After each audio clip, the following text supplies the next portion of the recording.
மெய்யாகவே சதுருகம் கோடிகால மக்களிடத்திலும் உள்ள சர்வமூல மந்திர நிர்வீக மகான்யராகிய பகவான் சாலை ஆண்டவர்களே முத்திபாலிப்பு.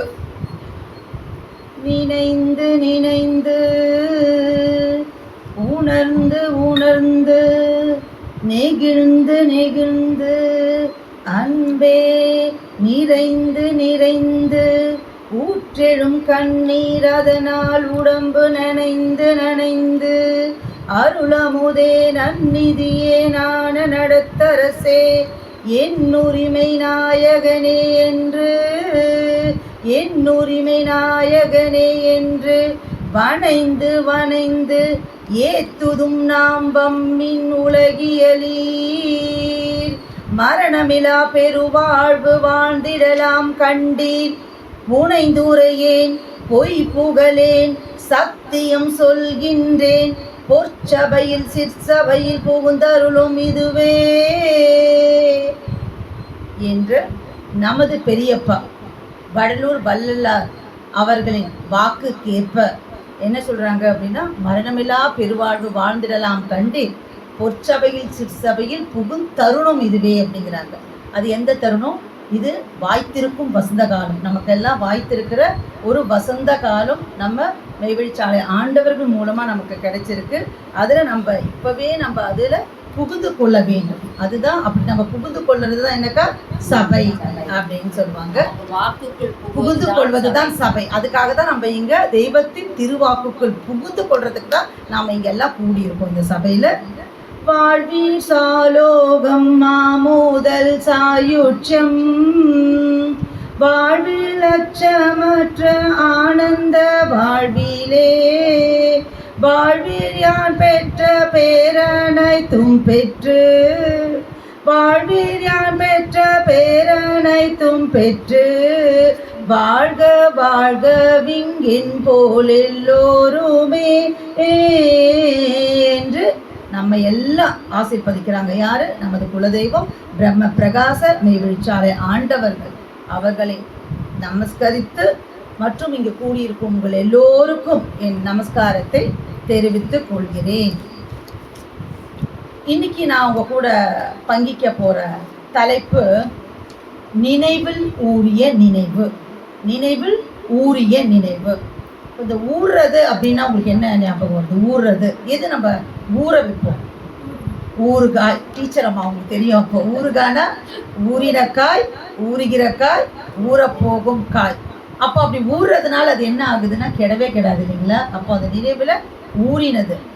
அப்போது நம்ம முதல்ல நம்ம ஆரம்பிக்கிறது நம்ம எங்கள் வீட்டுக்காரர் கூட இப்போ அண்ணாட்ட பகிர்ந்துட்டு இருந்தாங்க. மான்மியம் படிங்க, தெய்வத்தோட திருவரலாறு, அது நீங்கள் படிச்சிங்கன்னா ரொம்ப நல்லது. அப்போ அக்கா சொன்னாங்க காலையில் 4:30 மணிக்கு எழுந்து படிக்கணும் அப்படின்லாம் சொல்லிட்டு இருந்தாங்க. அப்போது மான்மியத்தில் ஒரு பகுதியில் இந்த நினைவில் ஊறிய நினைவு அப்படிங்கிறத பற்றி நமக்கு சொல்கிறாங்க. அது என்னன்னு சொல்லி பார்த்தா, ஒரு பாடலில் வருது, நினைவில் ஊறிய நினைவிது ஏதென நினைவு கொண்டு பின் நினைவினை போரூர தணிகை நீமலை தன்னினை வீசின நினைவுதென்று கனிவு கொண்டோடிற்றே. இது என்னன்னா எந்த நேரத்தில் அப்படி இந்த பாடல் அந்த வருது அப்படின்னு சொன்னால், பாட்டையாரை சந்திக்கிற கட்டம். நம்ம தெய்வம் அவர்கள் 6 குருமார்களிடம் ஏமாந்து போயிட்டு அவங்க இருக்கிறச்ச அப்போது பாட்டையார் அந்த பக்கமாக வராங்க. எப்படி வந்தாங்க பாட்டையார்? நல்லா ஆடம்பரமாக நல்லா பட்டாடையெல்லாம் உடுத்துட்டு நல்லா ஆஜானுபாகுவாக இருந்தாங்க அப்படின்லாம் இல்லை. ரொம்ப ஒரு தேகம்லாம் மெலிஞ்சு அப்படி போயிருக்காங்க. அப்போ அந்த ஒரு கட்டத்தில் மான்மியத்தில் பக்கம் 82 வருது, என் கலப்பினை ஆற்ற உனக்குமாய் இரக்கம் உள்ளத்தில் இல்லையோ என்று பண்பேருங்குடி என் குணத்தானவர்கள் நினைப்பதாக தங்கள் இதயத்துக்குள்ளே சுருக்கென்று பாய்ந்தோடிற்று. மேலும் பின்னாலே சாலை ஏறிய தங்களை குறிவைத்து, நீ என்னை கூப்பிடு நீ என்னை கூப்பிடு, நான் தூரமாக போய்விடுவதற்குள்ளே கூப்பிடு என்று மதிவாடை வீசும் நிதிச்சாடை நினைத்து கொண்டே சொல்லுகின்றார்கள் என்று மதிவாடை வீசும் நிதிச்சாடை மாமனத்தார் நினைத்து கொண்டே சொல்லுகிறார்கள் என்று திட்டமான தோற்றம் பொட்டென நினைவினில் ஊறி ஓர்ந்து, அதாவது அவங்க நினைவில் ஓர்ந்து ஓடிட்டு அப்படிங்கிறாங்க. அதாவது என்னன்னா, பாட்டையார் தெய்வத்தோட நினைவில் ஊறுது. இது என்னன்னா, அவங்க உக்காந்துட்டு இருக்காங்க, அந்த பக்கமாக பாட்டையார் போயிட்டு இருக்காங்க. அவரை பார்த்த மாத்திரத்தில் நான் இப்போது போயிடுறதுக்குள்ள, அதாவது பாட்டையா நினைக்கிறாங்களாம்மா அப்படின்னு இவரோட நினைவில் வருது, நம்ம தெய்வத்தோட நினைவில் வருது. நான் இங்கேருந்து திரும்பிட்டு போகிறேன். இப்போ நம்ம ஒரு சந்து வழியாக இருந்தால் அப்படி திரும்பிடுவோம் இல்லையா, அப்போ நம்மளுக்கு தெரியாது இல்லையா. நான் இங்கேருந்து போகிறதுக்குள்ளே என்னை கூப்பிடுன்னு அவர் சொல்கிற மாதிரி இவருக்கு தோணுதாம்மா, அவரோட நினைவில் ஊறுது அப்படின்றாங்க. அடுத்தது தான் அந்த நினைவில் ஊறிய அந்த பாடலை சொல்லிட்டு சொல்கிறாங்க. இவருக்கு என்ன வழக்கம் அப்படின்னு சொன்னால், எந்த பெரியவர்களை பார்த்தாலும் அவங்க முன்னாடி போய் மண்டியிட்டு வணக்கம் பண்ணி அவங்கள விடுதிக்கு கூப்பிட்டு போய் அவங்களுக்கு பசி ஆற்றுவாங்க. அதை தான் நம்ம திருவிழாவெல்லாம் கொண்டாடுறோம். ஸோ இது எதுக்காக சொல்லணும்னா, இந்த நினைவில் ஊறி அப்படின்றத வார்த்தையை நான் எங்கேருந்து எடுத்தேன் அப்படின்னு சொன்னால், நம்ம மாநிலத்தில் 2 இடத்துல வந்தவங்க. அப்போது நம்ம தெய்வத்தோட நினைவு, பாட்டையாக வாய் தோர்ந்து சொல்லலை, என்னை கூப்பிடுங்க, நான் தான் உன்னோட குரு அப்படிலாம் ஒன்றுமே சொல்லலை. ஆனால் இவருக்கு நினைவுக்கு தட்டு நம்ம சொல்லலை, உங்களை பார்த்ததுமே எனக்கு தோணுச்சிங்க அப்படின்னு சொல்லுவோம். நம்மளுக்கு அது ஏதோ ஒரு அந்த ஈடுபாடு இருக்கும். அப்போ அந்த நினைவில் ஊறுது. ஆனால் நம்ம தெய்வத்துக்கு நம்ம பாட்டையாரை பார்த்ததுமோ அவருக்கு நினைவில் ஊறிச்சு. ஆனால் நமக்கு தெய்வம் இடிச்சு எவ்வளோ சொல்லி 4 வேதத்தை இறக்கி வச்சு, அதாவது கெஞ்சி சொல்கிறாங்க, கொஞ்சி சொல்கிறாங்க, மிரட்டி சொல்கிறாங்க, உஜார் அப்படின்னு சொல்கிறாங்க. எப்படி சொன்னாலும் நம்ம நினைவில் ஊற மாட்டேங்குது. ஏன் அப்படி ஊற மாட்டேங்குது? ஏன்னா நம்ம நினைவில் சைத்தான் கலந்துருக்குது. என் பாப்பா சொன்ன மாதிரி எங்கள் வீட்டுக்காரும் சொன்னாங்க, சைத்தான் கலந்ததுனால அந்த நினைவு என்னவாகுது, மனமாக மாறிடுது. ஆனால் எங்கள் பாப்பா சொன்னாங்க, மெய்வழியில் எப்படி இருக்கணும், தெய்வ உத்தரவு, மனம் பின்னாடி இருக்கணும், நினைவு முன்னாடி இருக்கணும், அப்படி நம்ம நடக்கணும்ன்ட்டு. ஆனால் அது நம்மளால் முடியல. ஏன் முடியல அப்படின்னு சொன்னால், நம்ம இந்த உலக மாயையில் பற்றுலே நம்ம சிக்கிட்டு இருக்கோம். நம்மளுக்கு அப்படி சிக்கிட்டு இருந்து தப்பி தவறி மாதத்துக்கு ஒரு நாளானா அதுலேருந்து தப்பிச்சு அப்படி சேர்ற ஒரு கூட்டம், ஒரு ஜாதி தான் இந்த மெய்வழிக்குள்ள இந்த சபையில் நம்ம இங்கே உட்காந்துட்டு இருக்க இந்த மக்கள் எல்லாம். அதுக்காக தான் இந்த சபை, முகம் பார்த்து பேசணும், நான் இப்போ சொன்ன மாதிரி நம்மளாம் பங்கிக்கணும் அப்படின்னு சொல்லிட்டு இந்த இன்ட்ரடக்ஷனோட என்னோட தலைப்பு இன்னைக்கு நினைவில் ஊறிய நினைவு. முதல்ல ஒரு குட்டி கதையோட. சபையில் கதை சொல்லலாமா சொல்லக்கூடாதா அப்படின்னா, சபை கதைன்றது எதுக்குன்னா சுருங்க சொல்லி, அதாவது மற்றவங்களுக்கு ரொம்ப சுலபமாக போய் அவங்களுக்கு தைக்கணும். நம்ம சொல்கிற கருத்தை கதை மூலமாக சொன்னால் ரொம்ப எல்லாருக்குமே புரியும். ரொம்ப நம்ம பாடல்கள் மூலமாக சொல்கிறது, செய்யுள்கள் மூலமாக சொல்கிறத விட கதை மூலமாக சொன்னால் எல்லா சாரருக்கும் போய் சொல்லுங்கிறது தான். ஆனால் அதை வலியை இழுத்து வச்சு நுழைக்கக்கூடாது. அதுவாக இயல்பாக வந்தது அப்படின்னு சொன்னால், சில பேர் ஆங்கிலம் பேசுறது தெரியும், சில பேரை பார்த்தா மட்டும் ஆங்கிலம் பேசுவாங்க. அது மாதிரி அது ரொம்ப தெரியும், எடுத்து அட்டாச் பண்ண மாதிரி இருக்கும். அப்படி இருக்கும், இயல்பாக வரணும். அப்படி இயல்பாக அந்த கருத்துக்கு, அந்த தலைப்புக்கு அந்த கதை ஒத்து வரும்னா கதை சொல்கிறது தப்பே இல்லைன்றது என்னோட கருத்து. அப்போ இன்றைக்கி நான் உங்கள் கூட பங்கிக்க போகிற கதை பூசலார் கதை. பூசலார்ன்றது நம்ம எல்லாருக்குமே தெரிஞ்ச ஒருத்தர் தான். அதாவது சிவனடியார் நம்மளோட 63 நாயன்மார்களில் ஒரு நாயன்மார் அவர். அப்போது இந்த பூசலாருக்கு என்ன, அவர் சிவபக்தர். இளமையிலே அவருக்கு முழுக்க சிவ சிந்தனை தான் இருக்குது. அவருக்கு முழுக்க அவர் திருநின்ற ஊரை சேர்ந்தவர், அங்கே வாழ்ந்து வர்றாரு. ஆனால் என்னன்னா, சிவனடியார்னாவே எல்லாருக்குமே தெரியும், அந்த ஏழ்மை இருக்கும். நம்ம எந்த ஒரு திரைப்படத்தில் எங்கே பார்த்தாலும் அவங்களுக்கு அந்த ஏழ்மை அவங்க கூடயே இருக்கிற ஒரு விஷயம் அது. ஆனால் அவருக்கு ரொம்ப ஒரு ஆசையாக, அது என்னென்னா, இவர் இவ்வளோ சிவனடியாராக இருக்கிறதுனால சிவனுக்கு ஒரு கோவில் கட்டணும் அப்படின்னு சொல்லிட்டு ரொம்ப ஆசை. ஆனால் பொருளாதாரம் இடம் கொடுக்கலாது. அதனால என்ன பண்ணுறாரு, ஊர் மக்கள்கிட்ட போய் அவர் ஆசையை தெரிவிக்கிறாரு. இது மாதிரி நான் சிவனுக்கு ஒரு கோவில் கட்டலான்னு இருக்கேன், நீங்கள் முடிஞ்ச நீங்கள் என்ன உதவி பண்ண முடியுமோ, நீங்கள் தூளை பண்ணினா பண்ணுங்க, இல்லைன்னா கைங்கரியனா பண்ணுங்க, எதனா பண்ணுங்க அப்படின்ட்டு. அங்கே என்ன மக்கள் எப்படி இருந்தாங்கன்னா, எல்லாம் திண்ணையில் உட்காந்து வெட்டியாக கதை பேசிட்டு பொழுது போக்குறது வீணர்களாக இருந்தாங்க. அவங்க இவரை பார்த்து சிரிச்சுட்டு வேலையை பார்த்துட்டு போகணுக்கே, அடுத்த வேலைக்கு சாப்பாடுக்கு என்ன பண்ணுறதுன்னு தெரியல, வேலையை பார்த்துட்டு போகிறது இவர் மனம் வந்துட்டு. ஆனால் இவர் அவர் நினைவிலிருந்து மீள முடியல அவரால். அவர் நினைவில் இது ஊறிட்டே இருக்குது. எப்படியான சிவனுக்கு ஒரு கோவில் கட்டணும். அப்போ போனால் அங்கே ஒரு இடத்துல மண்டபத்துக்கு அங்கே போய் உட்காந்துக்கிறார், முடிவு பண்ணிடுறாரு சிவனுக்கு எப்படியான கோவில் கட்டுறதுன்ட்டு. கண்ணை மூடி உட்காந்துட்டார், மனக்கோவில் கட்டுறாரு. முதல்ல உட்காந்துட்டு கண்ணை மூடிட்டு அவர் என்ன பண்ணுறாருன்னா நல்ல நாள் பார்க்குறாரு. பஞ்சாங்கத்தை எடுத்து நினைவிலேயே வந்து நல்ல நாள் பார்க்குறாரு. நல்ல நாள் முகூர்த்தம் வச்சுட்டுறாரு. அதுக்கு டெய்லி காலையில் எழுந்தால் ஒரு படத்தில் இந்த தங்கவேல் போவார், பார்க்குக்கு போய் வேலை சாப்பாடெல்லாம் கட்டிட்டு போய் வேலைக்கு போயிட்டு வரேன். அது மாதிரி இப்போ டெய்லி என்ன வேலைன்னா நேராக போய் அந்த மண்டபத்தில் உட்காந்துக்கிறது, காலையிலேருந்து சாயங்காலம் வரைக்கும் இந்த திருப்பணி பண்ணுறது, கோவில் கட்டட வேலை பண்ணுறது, நைட்டு வந்து தூங்கிடுவார், திரும்ப காலை இப்படியே நடந்துட்டு இருக்கு. அப்புறம் அடுத்த நாள் போனார், போயிட்டு உட்காந்து கண்ணை மூடிட்டு ஆள்கள்லாம் நியமிச்சார். அப்புறம் வந்து கட்டட வடிவமைப்பு பண்ணார் கோவில் கட்ட. அதுக்கு அடுத்த நாள் வந்து சிமெண்ட்டு, ஜல்லி, கம்பி எல்லாம் வாங்கினார். அப்புறம் ஒரு நாள் வந்து அந்த பூமி பூஜையெல்லாம் போட்டார், கடைக்கால் போட்டார், அப்புறம் எழுப்பினார், எல்லாம் பண்ணி அப்புறம் பெயிண்டிங் வரைக்கும் வந்துடுச்சு. இல்லை பெயிண்டிங் வரைச்சி தான் அவருக்கு ஞாபகம் வருது, அவர் கும்பாபிஷேகம் பண்ணணும் அப்படின்னு சொல்லிட்டு திரும்ப அன்னைக்கு உட்காராரு, கண்ணை மூடுறாரு. கண்ணை மூடிட்டு திரும்ப வந்து பஞ்சாங்கம் எடுத்து நல்ல நாள் பார்க்குறாரு. நல்ல நாள் பார்த்து ஒரு தேதி குறிச்சிடாரு, நேரமும் குறிச்சிடாரு. அப்புறம் திருப்தியாகிடுது. ஓ சரி, நம்ம சிவன் வந்து இன்னைக்கு வந்துட்டு நம்மளுக்கு கும்பாபிஷேகம் பண்ணிடலாம் அப்படின்னு சொல்லிட்டு முடிச்சுட்டு அன்னைக்கும் வந்துடுறாரு. வந்து நைட்டு வீட்டில் தூங்கிடுறாரு. அப்போ பார்த்தா காஞ்சிபுரத்தில் வந்து ஒரு ராஜா, அவர் பல்லவ மன்னர், அதாவது காமவர் கோன் அப்படின்ற ஒரு மன்னன் காஞ்சிபுரத்தில் அவர் ஒரு கோவில் கட்டுறார். அது எப்படிப்பட்ட கோவில்னா பயங்கர கலை நுணுக்கமான ஒரு கோவில். நிறைய பொருட்செலவில் அப்படி பளிங்கு மாதிரி வச்சு அந்த கட்டட சிற்ப நிபுணர்கள்லாம் கூப்பிட்டு அப்படி ஒரு கோவில் பண்ணிட்டாரு. எல்லாம் பண்ணிட்டு இருக்காரு. அப்போ வந்து அன்னைக்கு இரவில் வந்து சிவன் அவர் கனவுல வராரு. இவ்வளோ கஷ்டப்பட்டு நினைவுல கோவில் கட்டுற இவர் கனவுல வரல. யார் கனவுல? பூசலார் கனவுல வரல, ராஜா கனவுல வர்றாரு. பாருங்க, சாமியும் படத்தை பார்க்குறாரோ அங்கே அவர் கனவுல வந்து அவர் சொல்கிறாரு, ராஜா பல்லவ மன்னா, எனக்கு உங்ககிட்ட ஒரு சாரி கேட்கணும் அப்படின்னாரு. என்ன அப்படின்னா, நீ வந்து எனக்கு இன்விடேஷன் கொடுத்துருக்க, எனக்கு வரணும்னு தேதி குறிச்சிருக்க, நேரம் குறிச்சிருக்க, ஆனால் வர முடியாது. கனவுலேயே வந்து அவர்கிட்ட வந்து ஏன் கடவுளை நீங்கள் இப்படி சொல்கிறீங்க, நான் உங்களுக்காக எவ்வளோ நான் பார்த்து கட்டியிருக்கேன், நீங்களே வராட்டி நான் எப்படி கும்பாபிஷேகம் நடத்த முடியும், நீங்கள் வந்து அவனையும் வேண்டாம். இல்லைப்பா, என்னால் முடியாது. அப்படி என்ன உங்களுக்கு அதை விட முக்கியமான காரியம்? அப்போ எங்கள் குறையில் எதனா நீங்கள் குறை கண்டுபிடிச்சிட்டாங்களா, என்னோட வேலையில், இல்லை அதில் எதான வாஸ்து பிரகாரம் எதாவது தப்பு இருக்கா, தவறு தான் மன்னிச்சிடுங்க, நான் அதை சரி பண்ணிவிட்டு நீங்கள் வந்து தான் ஆகணும்னா. இல்லைப்பா, என்னால் வர முடியாது, வேறு அப்பாயின்மெண்ட் இருக்குது அப்படிங்கிறாரு. என்ன அப்பாயின்மெண்ட் கேட்டால் அவர் சொல்கிறாரு, இல்லை இந்த இதுவெல்லாம் திருநின்ற ஊரில் வந்து இது மாதிரி இவர் பூசலாருன்னு ஒருத்தர் கோவில் கட்டியிருக்காரு, நான் அவர் கும்பாபிஷேகம் 3 டைமும் ஒன்றா ஆகுது, எனக்கு அதனால் வர முடியாது, நான் அவருக்கு போகிறேன் அப்படின்றாரு. இவருக்கு ஒரே ஷாக் ஆகிடுது. நான் ஒரு பெரிய பல்லவ மன்னன், இவ்வளோ பொருட்செலவில் இவ்வளோ நிபுணத்துவத்தோடு நான் கட்டியிருக்கேன், அப்படி என்ன ஒரு பெரிய கோவில் கட்டுறாரு, இங்கே வராமல் நீங்கள் அங்கே போகணும் அப்படின்னு சொல்கிறீங்க அப்படின்னு சொல்லிட்டு கனவு கலைஞ்சிடுது. அவர் காலையில் எழுந்து முதல்ல படைகளோடு திரண்டு அந்த ஊருக்கு போகிறார். போய் பார்த்தா அதே மாதிரி அந்த வெட்டி கூட்டம் உட்காந்து அங்கே பேசிகிட்டு இருக்காங்க. இவர் போகிறாரு, மண்டபம் வந்து எல்லாம் எழுந்துக்கிறாங்கடா. இங்கே வந்து பூசலார் யார் அப்படின்னு கேட்குறாரு.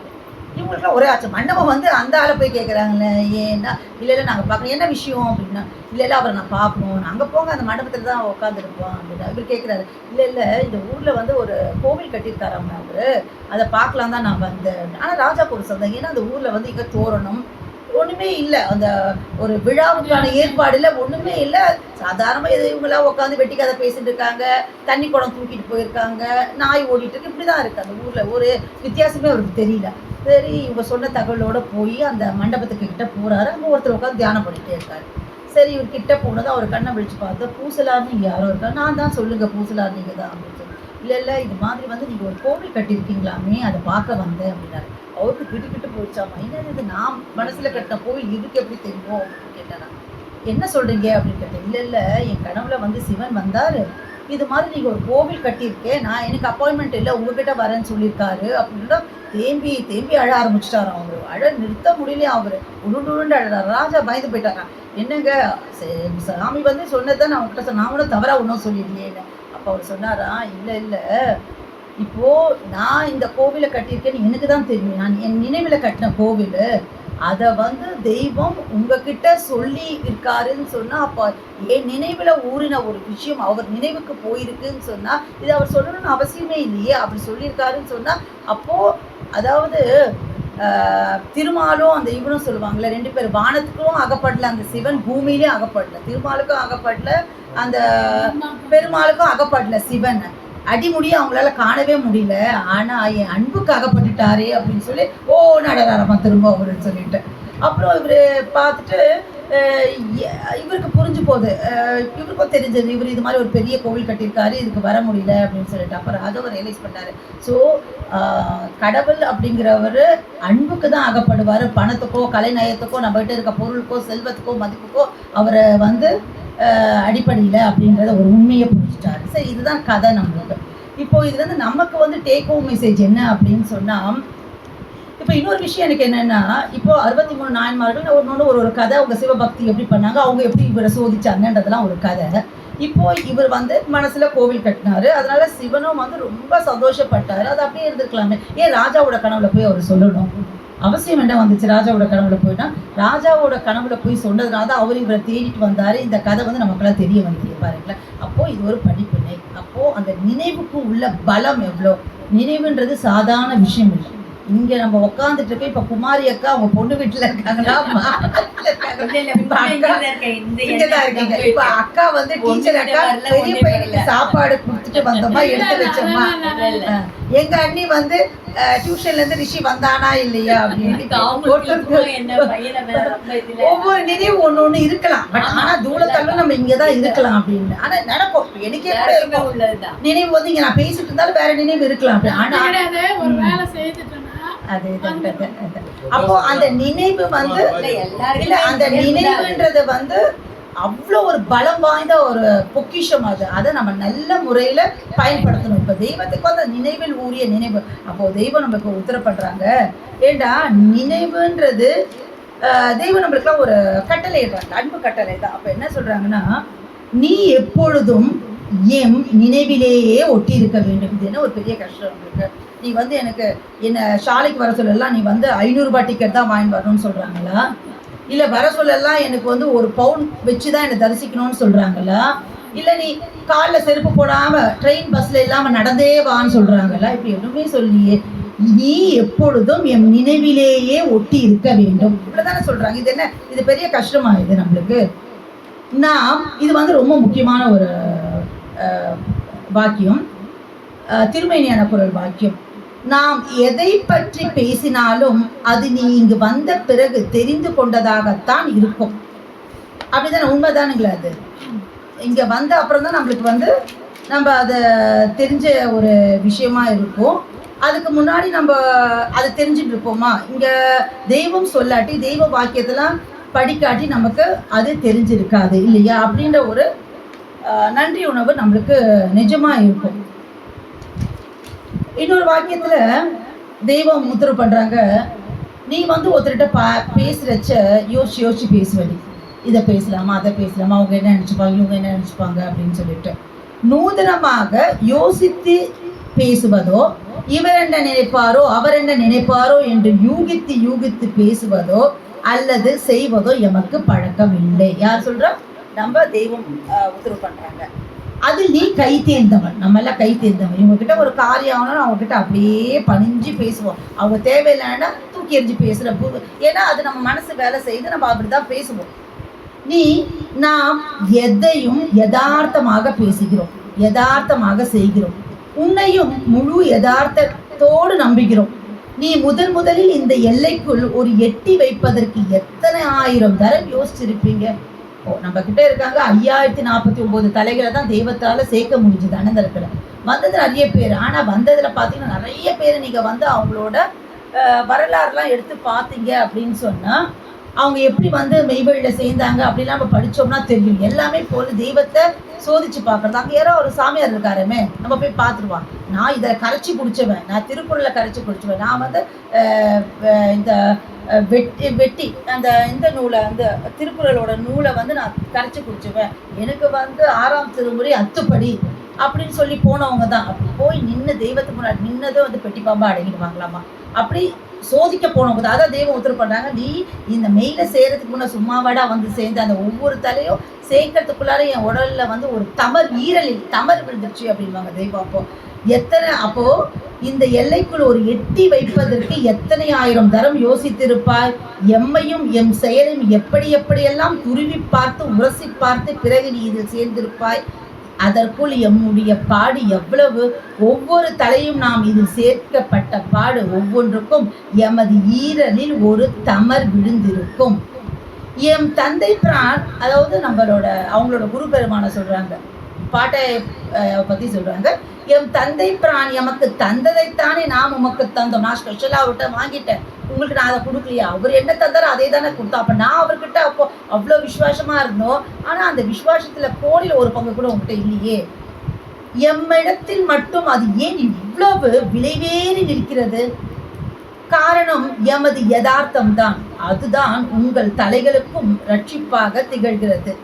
ஒவ்வொரு நடைமுறையும் எம் உள்ளத்தில் யதார்த்தமாக எழுகிறதை எழுந்த வண்ணமே எடுத்து வைக்கிறோம். குயிக்தி ஒன்றும் இல்லை, இதை வந்து சொல்லலாமா? இவங்க இப்போ புதுசாக தானே வந்தாங்க. நம்ம ஒரு மாதம் கஷ்டப்பட்டு பேசுறது எதுக்கு இவங்களுக்கு நம்ம இப்போ கொடுக்கணும்? இவங்க கொஞ்சம் கஷ்டப்பட்டு தேட்டோம் இதை வாக்கியம்லாம், அது நம்மளுக்கு புத்தி எண்ணம் நம்மளுக்கு வரும். ஆனால் தெய்வத்துக்கு நீ பார்த்து பார்த்து பேசுகிறாய், படித்து பேசுகிறாய். நாம் அப்படி அல்ல, விஸ்வநாதத்தை கேட்டு பேசுகிறோம், விஸ்வரூபத்தை பார்த்து பேசுகிறோம். அவங்களுக்கு அதனால அந்த புத்தி எண்ணம் வர மாட்டேங்குது, யதார்த்தமாக இருக்காங்க. நமக்கு வந்து சரி நான் ஒரு மாதம் எவ்வளோ கஷ்டப்பட்டு தேடணும், இவங்களுக்கு வந்து அல்வா மாதிரி எப்படி கொடுத்துறது? அவங்க கஷ்டப்பட்டோம். ஆனால் நீங்கள் இந்த நூலை எடுத்து படிச்சுட்டு வாங்க, எப்போ கேட்டாலும் நூலைப்படி தான் சொல்லுவாங்களே வச்சு, அது சொல்ல மாட்டாங்க. அப்போ ஒவ்வொரு நடைமுறையும் எம் உள்ளத்தில் யதார்த்தமாக எழுகிறதை எழுந்த வண்ணமே எடுத்து வைக்கிறோம். எம் நினைவில் ஊறிய நினைவை கொண்டே யாவும் செய்கிறோம். நீ உன் நினைவில் ஊறியபடி செய்தால் ஏன் இப்படி வருவதில்லை? எங்க தங்கச்சி உஷா சொல்லு, அக்கா நீ காரக்குழம்பு வச்சா மட்டும் எப்படிக்கா எவ்வளோ டேஸ்டா இருக்கு, நீ பூரி சுட்டா மட்டும் எப்படிக்கா உப்பி வருதுன்னு கேட்பாங்க. தெரிலமா அது தெய்வ சிக்கம் அப்படின்னு சொல்லிட்டு. அதான் அப்போ தெய்வம் சொல்றாங்க, தெய்வம் உத்தரப்படுறாங்க. எம் நினைவில் ஊறியதை நான் சொல்லனாவே சொல்ல. நாங்கள் சினிமாக்கெலாம் நாங்கள் போகிறதில்ல, எங்கள் குடும்பம் வந்து சினிமாவுக்கு போக மாட்டோம் தியேட்டருக்கு. ஆனால் டிவியில் கொஞ்சம் பார்த்துக்குறோம் இல்லையா? அதனால ஒரு படத்தில் பார்ப்போம், ஹீரோ வந்து ஒரு பொண்ணுக்கிட்ட போயிட்டு பேசினா சிரிச்சுட்டு போயிடும். அதே மாதிரி பக்கத்தில் ஜோக்கர் இருப்பான், இவன் இதை தானே சொன்னார் சொல்லிட்டு நேராக போயிட்டு நீங்கள் ரொம்ப அழகாக இருக்கீங்க பலார்னு அறிஞ்சிட்டு போயிடும் அது அப்படின்ட்டு. அது மாதிரி தெய்வத்தோட நினைவில் ஊறிய நினைவை பண்ணால் எல்லாம் விலை வேறுது. அதே வந்து உன் நினைவில் உரிய நினைவு பண்ணால் அப்படி வரமாட்டேங்குதே கேட்குறாங்க. ஏன்னா நம்ம நினைவு எங்கே இருக்குது? சைத்தான் கலந்து மனசுமா இருக்குது, மாயையில் சிக்கின்னு இருக்குது, எல்லாம் இந்த உலக தேட்டிலேயே இருக்குது. ஆணவம் கண்மம் அப்படி கலந்து இருக்குது, பொறாமை இருக்குது, போட்டி இருக்குது, வஞ்சகம் இருக்குது, இதுலேயே கலந்து உள்ண்டிருந்தா நம்ம செய்தது எப்படி விலை வேறும்? அவங்க நினைவு எப்படி இருக்குது? அவங்க நினைவு எப்படி இருக்குது? அவங்களுக்கு பியூர் ஃபார்மில் இருக்குது அவங்களுக்கு. அதுதான் நம்மகிட்ட கேட்குறாங்க. எம் நினைவில் ஊறிய நினைவை கொண்டே யாவும் செய்கிறோம். நான் தனியாக ஒன்றும் செய்யலையே, நினைவுக்கு என்ன தோணுதோ அதுதான் நான் செய்கிறேன். உங்களுக்கு இவனை கூப்பிட்டு இன்னைக்கு இதை சொல்லிடணும்னா சொல்லிடுவேன். ஏய் இப்படி செய்யாதடா, ஏய் இப்படி சிரிக்காதடா, இப்படி சிரிச்சேன்னா நான் சொல்கிற கருத்து உனக்கு போய் சேராதுடா, செத்த வீட்டில் வெத்தலை பாக்கு போட்டு சிரிக்கிற மாதிரி இருக்கக்கூட என் மனசில் பட்டம் சொல்லிட்டேன். இப்படி பட்டா அவன் வெய்க்கு வர்றான் போயிடுவானோன்னா நான் யோசிக்கிறது இல்லை. நான் நினைவில் ஊறியது உள்ளதை உள்ளபடி சொல்கிறேன். ஆனால் நீ உன் நினைவில் ஊறியபடி செய்தால் ஏன் இப்படி வருவதில்லை? காரணம் எம் நினைவு அறிவின் வழியே படிந்து படிந்து அறிவாக நிற்கிறது. அறிவு வழியே படிந்து படிந்து அறிவாக இருக்குது. ஆனால் உன் நினைவோ அறிவை விட்டு விலகி விலகி செல்கிறது. நமக்கு தான் இங்கே இழுக்குது. கண்ணு, காது, மூக்கு, வாயு, ஸ்பரிசம், பாப்பா புலன்கள் என்ன பண்ணுது? புலன்களை, அறிவை புலன்கள் வென்று விடுகின்றன. அந்த புலன்களுக்கு எது ஒத்தாசை பண்ணுது? மனசு. புலன்கள் இருக்கு, அந்த புலன்களை அடிமையாக்கிட்டு இந்த மனசு இந்த புலன்களை அடியாளா வச்சுன்னு அது அறிவுகிட்ட போட்டி போடுது. எனக்கு பார்த்தியா எனக்கு 5 பேர் இருக்காங்க சப்போர்ட் பண்ணுறதுக்கு, உனக்கு யார் இருக்காங்க? அது ஏமாந்து அறிவை போய் பார்க்குது. ஏன்னா இது கண்ணு வந்து இதை போய் பார்க்கலாங்குது. சூப்பர் வாசனைப்பா, ஞாயிற்றுக்கிழமை அன்னைக்கு பிரியாணி வாசனைங்குது, நாக்கில் உடனே எச்சை சுரக்குது எங்களுக்கு இல்லை? மெத்தினுக்கு இந்த பட்டுப்புடவை சுரன்னு இருக்குதுங்கிறது. இது மாதிரி எல்லா சுகத்தையும் கேட்குது இது. அப்போ இந்த புலன்கள் வந்து இந்த மனசு என்ன பண்ணுது? போய் அதுகெல்லாம் தன் அடியாளா ஆக்கி வச்சிருக்குது. அந்த அறிவு வந்து அடிபட்டு போகுதாங்க. அறிவை புலன்கள் வென்று விண்டுகின்றன அப்படின்னாங்க. அதனால தெய்வம் என்ன உத்தரவு பண்றாங்க? நாம் வந்து எல்லாம் அறிவின் வழியே பண்ணிட்டு இருக்கோம். ஆனா நீ வந்து என்ன பண்ற? எல்லாம் மனசு போனபடியே போகுது. ஆனா நான் என்ன பண்றது? வேற வழி இல்லாம தெய்வம் வந்து அப்புறம் தான் சட்ட திட்டங்கள்லாம் மாற்றி உன் நினைவோ அறிவை விட்டு விலகி விலகி செல்கிறது. ஆகவே அதையும் நாம் தான் வம்பிலே பிடித்து, நீ ஆசைப்பட்டு ஒன்றும் வரல. மெய்வழிக்கு வந்தவங்க அவ்வளோ பேரையும் கேட்டால் ஆசைப்பட்டு வந்தவங்க இல்லை, தெய்வம் கை போட்டது. அந்த பழுத்த படம் இருந்து இது வித்து, யுக வித்து, நாம் தான் உனக்கு இது பெஞ்சாதி சொத்து சுகம் எல்லாம் நாம் தான்ங்கிறாங்க. நாம் வந்து உனக்கு முத்தி அளிக்க வரவில்லை. தப்பா நினைச்சக்கூடாது. எல்லாருமே வந்து எனக்கு முத்தி கொடுக்க தெய்வம் வந்தாங்க, அதுக்காக அவர் வரல. நாம் வித்தெடுக்க வந்தோம், அந்த நித்திய உலகத்திற்கு வித்தெடுக்க வந்தோம். அப்போ இந்த சபையில கூடி நீங்க உட்காந்துருக்க இந்த தலையெல்லாம் என்ன தலை? வித்து. 50 மூட்டை 500 மூட்டை விளைஞ்சா கூட சித்தப்பா எப்படி யுக இது எடுத்து வைப்பீங்க? நெல் அடுத்த இதுக்கு வெள்ளாமைக்கு என்ன எடுத்து வைப்போம்?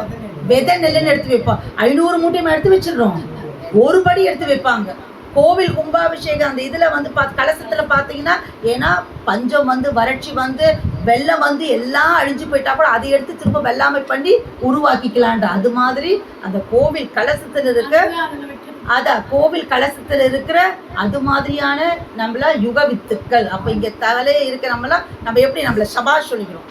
இன்னைக்கு நினச்சிருந்தா நம்ம வந்து எங்கே போயிருக்கலாம்? மால் போயிருக்கலாம், பீச்சுக்கு போயிருக்கலாம், ஷாப்பிங் போயிருக்கலாம். எல்லாம் போகாமல் இங்கே வந்து ஒரு ஞாயிற்றுக்கிழமை காலையில் கூடி இங்கே உட்காந்துருக்கோன்னா சத்தியமாக நம்ம தெய்வத்தின் ஆசீர்வாதத்தோடு தெய்வத்தின் கருணையால் நாம் எல்லாம் இங்கே வந்து என்ன இருக்கோம்? யுக வித்துக்களாக ஆக்குவதற்காக தான் நம்ம தெய்வம் வந்தாங்கன்ற உண்மையை நம்ம தெரிஞ்சுக்கணும். இந்த ஒரு வாக்கியம் தான் நான் 1 மணி நேரம் பேசினாலும் சரி, 10 மணி நேரம் பேசினாலும் சரி, இதன் அடிப்படையில் தான் இன்னைக்கு நான் பேச போகிறேன். அறிவு மனம்னு. இன்னொன்று வந்து என்னன்னா, மற்ற இனிமே நான் பேச போகிறது எல்லாமே வந்து என்னன்னா இதுக்கு ஒரு சாட்சிகள். ஸோ நம்ம தெய்வம் வந்து வேதத்தில் எங்கெங்கே இதுக்கு சாட்சிகள்லாம் கொடுத்துருக்காங்க, வேறு யார் என்ன சொல்லியிருக்காங்க, அதெல்லாம் வந்து சாட்சியாக வச்சு நீங்கள் டைம் கொடுத்தீங்கன்னா கொஞ்சம் நம்ம உங்கள் கூட பங்கிக்கலாம். சரி, தொடரலாமா? சரி, இப்போ வந்து நம்மளுக்கு என்ன அப்படின்னு சொன்னால், எங்கள் மாமனார் சொல்வார் பசிக்குதுமா அப்படின்னு சொல்லுது. அப்போது என்ன கேட்குறாங்கன்னா, நினைவுனா என்ன? இப்போ நம்ம வந்து நினைவுன்னு பேசணும், அறிவுன்னு பேசிட்டு இருக்கோம்ல. அப்போ முதல் கேள்வி நம்மளுக்கு என்ன வருதுன்னா, நினைவு என்றால் என்ன? குமாரி அக்கா, மறதியற்றதற்கு பெயர் நினைவு. அப்போ மறதியற்றதற்கு பெயர் நினைவு, அதுவே பரிசுத்த நிலைக்கு பெயர். அப்போ அதில் தீங்காங்கிய சைத்தான் கலந்தால் மனம், அதுதானே. இப்போ நல்ல ஒரு நினைவு இருக்குதுன்னு சொன்னா அதில் சும்மா விடும் சைத்தான் வந்து உடனே கலந்து அதை மனசா மாத்திது. அப்ப அது இஷ்டப்படி எங்க வேணா போக முடியும். அப்போ தாவுகின்ற செயல் உள்ளது மனம். ஒரு தெய்வ ஆசானால் அந்த மனத்திற்குள்ளே ஒரு ஒளி, ஒரு முளைக்காண செய்வது நாற்றமுள்ள சிப்பிக்குள் முத்து தோன்றுவது போல. ஒரு சிப்பில முத்து தோணுனா எவ்வளோ தவம் இருக்கணும். அது கீழே கடல்ல இருந்து மேலே வரணும். அப்படி மேலே வர சொல்ல மழை துளி வாங்கணும். அதுவும் என்ன மழை துளினா, சுவாதி நட்சத்திரத்தில் இருக்கிற மழை துளியை உள்ள வாங்கி வாய்மூடி மறுபடா சிப்பித்தானும் மழை துளி திறந்து வாங்கி இருக வாய் மூடி முத்து ஈண்டிடும் ஊமை போல. அப்போ முத்து, அந்த முத்து நாட்டமுள்ள சிப்பிக்குள்ள ஒரு முத்து வரணும்னா அது எப்படி இருக்கணும்? அந்த தவம் இருந்தால் தானே அது வரும், சும்மா வராது இல்லையா? அப்போ ஒரு தெய்வ ஆசானால் அந்த மனதிற்குள்ளே ஒரு ஒளி, ஒரு முளை காண செய்வது நாட்டமுள்ள சிப்பிக்குள் முத்து தோன்ற செய்வது போலாம். மனிதனிடத்தில் மனம் எப்படி இருக்கு அப்படின்னா, ஒரு கொட்டா புலி போல இருக்குதா, புலி சைஸ்ல இருக்குதாம்மா. மேலே உட்காந்துக்கோங்க, நான் தவறில்லை, உட்காருங்க கால் உட்காருங்க, நான் ஒன்றும் தவறில்லை, உட்காருங்க, பின்னாடி உட்காந்துக்கோங்கண்ணா, கால் முட்டி பரவாயில்ல, உட்காருங்க. அப்போ மனிதனிடத்தில் மனம் எப்படி இருக்குன்னா, கொட்டா புலி போல் உலக இச்சையால் பருத்து இருக்கிறது. அவன் அறிவோ, அறிவு தானே நல்லா இருக்கும். அறிவு இருக்கான்னு கேட்டா எல்லாருக்கும் கோபம் வந்துருதுல்ல. அறிவு எப்படி இருக்கான்? புலி சைஸ் மேல இருக்கான், அது பின்னாடி ஒரு வால் மாதிரி இருக்கான் அறிவு. இது பாக்குறவங்களுக்கு கொட்டா புலி சைஸ்ல இருக்கு தெரியுமா, வால் சைஸ்ல இருக்கிறது தெரியுமா? கொட்டா புலி சைஸ்ல இருக்க, அது அந்த உலக இச்சையில போய் அவன் ஈஸியா மாட்டிக்கிறான். அப்போ அவன் அறிவோ மெலிந்து மனத்தின் பின்னே ஒரு வாள் போல் தொங்கிக் கொண்டிருக்கிறது. இங்கு வருவதற்கு முன் மனம் வேறு அறிவு வேறு என்றில்லாமல் எல்லாம் மனமாகத்தான் இருந்தது. எப்போ மெய்வழிக்குள்ள வரதுக்கு முன்னாடி நம்மளுக்கு எல்லாம் ஒரே பொருளா இருந்தது. அந்த மனத்தை மெல்ல மெல்ல மெய் அறிவு உதயம் காட்டி மாற்றி அறிவு ரூபத்தில் ஆக்குவது ஆசான் அவர்களின் வேலை. எப்படி அவங்க ஆக்குவாங்க ஆசான் அவர்களின் வேலைனா, அவங்கள திருவாக்கு கொண்டு நம்ம சொல்லுவோம். அவர் திருவாக்குல வந்து புகுது கொள்வதே சபை அப்படின்னு நம்ம பார்த்தோம். அப்போ உன்னுடைய நினைவு என்றைக்கு அசைவற்ற நிலைக்கு வருகிறதோ அப்படின்றாங்க. இப்போ நினைவு வந்து அசைவற்ற நிலைக்கு வரணும். அன்றைக்கு ஜாக்கிரதையாக இருந்து, நம்ம ஜாக்கிரதையா இல்லை, அவங்க ஜாக்கிரதையா இருக்கிறாங்களாம். எப்படியும் ஒரு குழந்தை வந்து அம்மா எப்படி ஜாக்கிரதையா கண்ணும் கருத்துமா பாத்துக்கிறாங்க. பால் கொடுத்துட்டு உடனே கீழே போட மாட்டாங்க தாய்மார்கள், தோல்ல போட்டு தட்டிட்டே இருப்பாங்க. ஒரு ஏப்பம் வந்து அப்புறம் இல்லை அப்படியே போட்டா குழந்தைக்கு வந்து கஷ்டமாயிடும்னு சொல்லிட்டு, ஏன்னா அத்தனை ஒரு கண்ணும் கருத்துமா பார்த்துப்பாங்க. அது மாதிரி ஒரு தாயுள்ளத்தோடு அந்த தெய்வம் அவர்கள் நம்மளை எப்படி பார்த்துக்கிறாங்கன்னா, தாயுள்ளத்தோடு ஜாக்கிரதையாக இருந்து உன்னையும் அந்த இன்பக்கடலுக்குள் இழுத்து விட காத்திருக்கிறோம் அப்படிங்கிறாங்க. அப்போ இன்னொரு வாக்கியத்துல உத்தரவு பண்ணுவாங்க, ஆடிக்கொண்டே இருக்கும் ஊசியின் இடத்தில் நூலை எப்படி கோக்க முடியும்வாங்க. நினைவு ஒரு இடத்துல இருக்கணும். இல்லாம இப்ப நான் வந்து இப்படி அக்கா இந்த நூலை கொஞ்சம் கோக்குறேன் குடுமா அப்படி ஊசி காமா என்ன பண்ணல, நான் இங்க இருந்து இப்படி இப்படி இப்படி ஆட்டிருந்தா என்ன பண்ணுவீங்க? வேலை பார்த்துட்டு போ, உங்களுக்கு என்னை பார்த்தா எப்படி தெரியுது, உங்களுக்கு வேலை வெட்டி இல்லாமல் தெரியல, இல்லை இன்னும் கொஞ்சம் அதிக கோவக்காரங்கன்னா பலாரம் அடிச்சு போயிட்டீங்க, சும்மா இருந்த என்னை கூப்பிட்டு ஊசிக்கு நூலை கொடுத்து கோக்குறேன் அப்படின்னு சொல்லிட்டு. அப்போ கேட்குறாங்க, நீ எப்படி இருக்க, ஆடிக்கொண்டே இருக்கிற ஊசி வேறு, நான் எப்படி நூலை கோப்பது, உன்ட்ட எமன்ட்டத்தை நான் எப்படி உன்னை காப்பாற்ற முடியும் நீ அப்போ சொல்கிறாங்க. அடுத்த வாக்கியமே சொல்கிறாங்க, மனதிற்குள்ளே, அதாவது என்ன சொல்கிறாங்க, உன்னுடைய நினைவு என்றைக்கு எப்போ அசையாமல் இருக்குது நம்ம நினைவு, ஆரம்ப காலத்துலேருந்து கடைசி மூச்சு இருக்கிறது ஆளாக பறந்துட்டு இருக்குதுல்ல. என் பாப்பா சொன்ன மாதிரி எது வந்தாலும் பத்தலை என்ற பேயாய் தெரியும் அந்த மனசையும்ன்றது. இந்த கார் இருந்தால் அடுத்த கார், இந்த வீடு இருந்தால் அடுத்த வீடு, இத்தனை நகை வாங்கினா இப்படி தானே போயிட்டே இருக்கு, முடிவே இல்லையே அந்த மனசுக்கு. அப்போ எப்போ அது ஒடுங்கும் அப்படின்னா, ஆசான் மேல் அந்த அன்பு, தெய்வத்தோட கருணை நம்ம மேலே வந்து அது ஒரு மாதிரியான ஒரு உணர்வு நம்மளுக்கு வந்த அப்புறம் தான் நம்ம, எங்கள் வீட்டுக்கார காலில் சொன்ன மாதிரி, நம்ம வந்து அவங்கக்கிட்ட நம்மளை வந்து ஒப்படைச்சிடணும், சரணாகதி அடையணும். அப்போ சரணாகதி அடைஞ்சாதான் அந்த அசைவற்ற நிலைக்கு வரும். அப்படி வந்தாதான் அவங்க நினைச்ச இடத்துக்கு நம்மளை கொண்டு போய் நம்மை சேர்க்க முடியும். அப்போ தெய்வம் வந்து தயாரா இருக்காங்க, நம்மளா வந்து சொர்க்கபதி வாழ்வு கொடுத்தே ஆகணும்னு கங்கணம் கட்டிட்டு வந்திருக்காங்க. ஏன்னா யுகத்துக்கு எடுக்க வந்தாங்க. அவங்க இங்க எந்த வேலைக்கு வந்தோமோ அந்த வேலைக்கு பூ பறிக்க போறோம், 10 பூ பறிச்சுட்டு போறது, ஒரு கூட நிறைய பூ எடுத்து போனா தான் அவங்களுக்கு ரொம்ப நல்லா இருக்கும். அதுக்காக வந்துட்டாங்க. அவங்க ரெடியாக இருக்காங்க. ஆனால் இங்கே என்ன ஆகுது அப்படின்னு சொன்னால், அவங்க காந்தமாக தான் இருக்காங்க. இரும்பு வந்து அவங்க போய் ஒட்டிக்கணும் இல்லையா, காந்தம் வந்து இரும்பு கிட்ட தான் வருது, ஆனால் இந்த இரும்பு ஒட்டவே மாட்டேங்குது. காந்தத்தால் அந்த இரும்பை ஒட்ட வைக்க முடியல. ஏன்னா இரும்பு முழுக்க சேராது. இந்த இரும்பு எங்கே இருக்குதுன்னா சேத்துல இருக்குது. காந்தம் வருது, வந்து இந்த இரும்பெல்லாம் எடுத்துன்னு போகணும் அப்படிங்கிறது ஒரு இப்போ சமீபத்தில் கூட பார்த்தோம், அறிவாக பண்ணுவாங்க. இந்த ஒரு ஜல்லடையாக இருக்கும், கார் சாவி அது உள்ள விழுந்துடும். என்ன பண்ணுறது, எடுக்க முடியாது. நூலை கட்டி அந்த காந்தம் போட்டு அந்த சாவி எடுப்பாங்க. அப்போ காந்தகம் வந்து அந்த இரும்பை எடுக்க ரெடியாக தான் இருக்கு.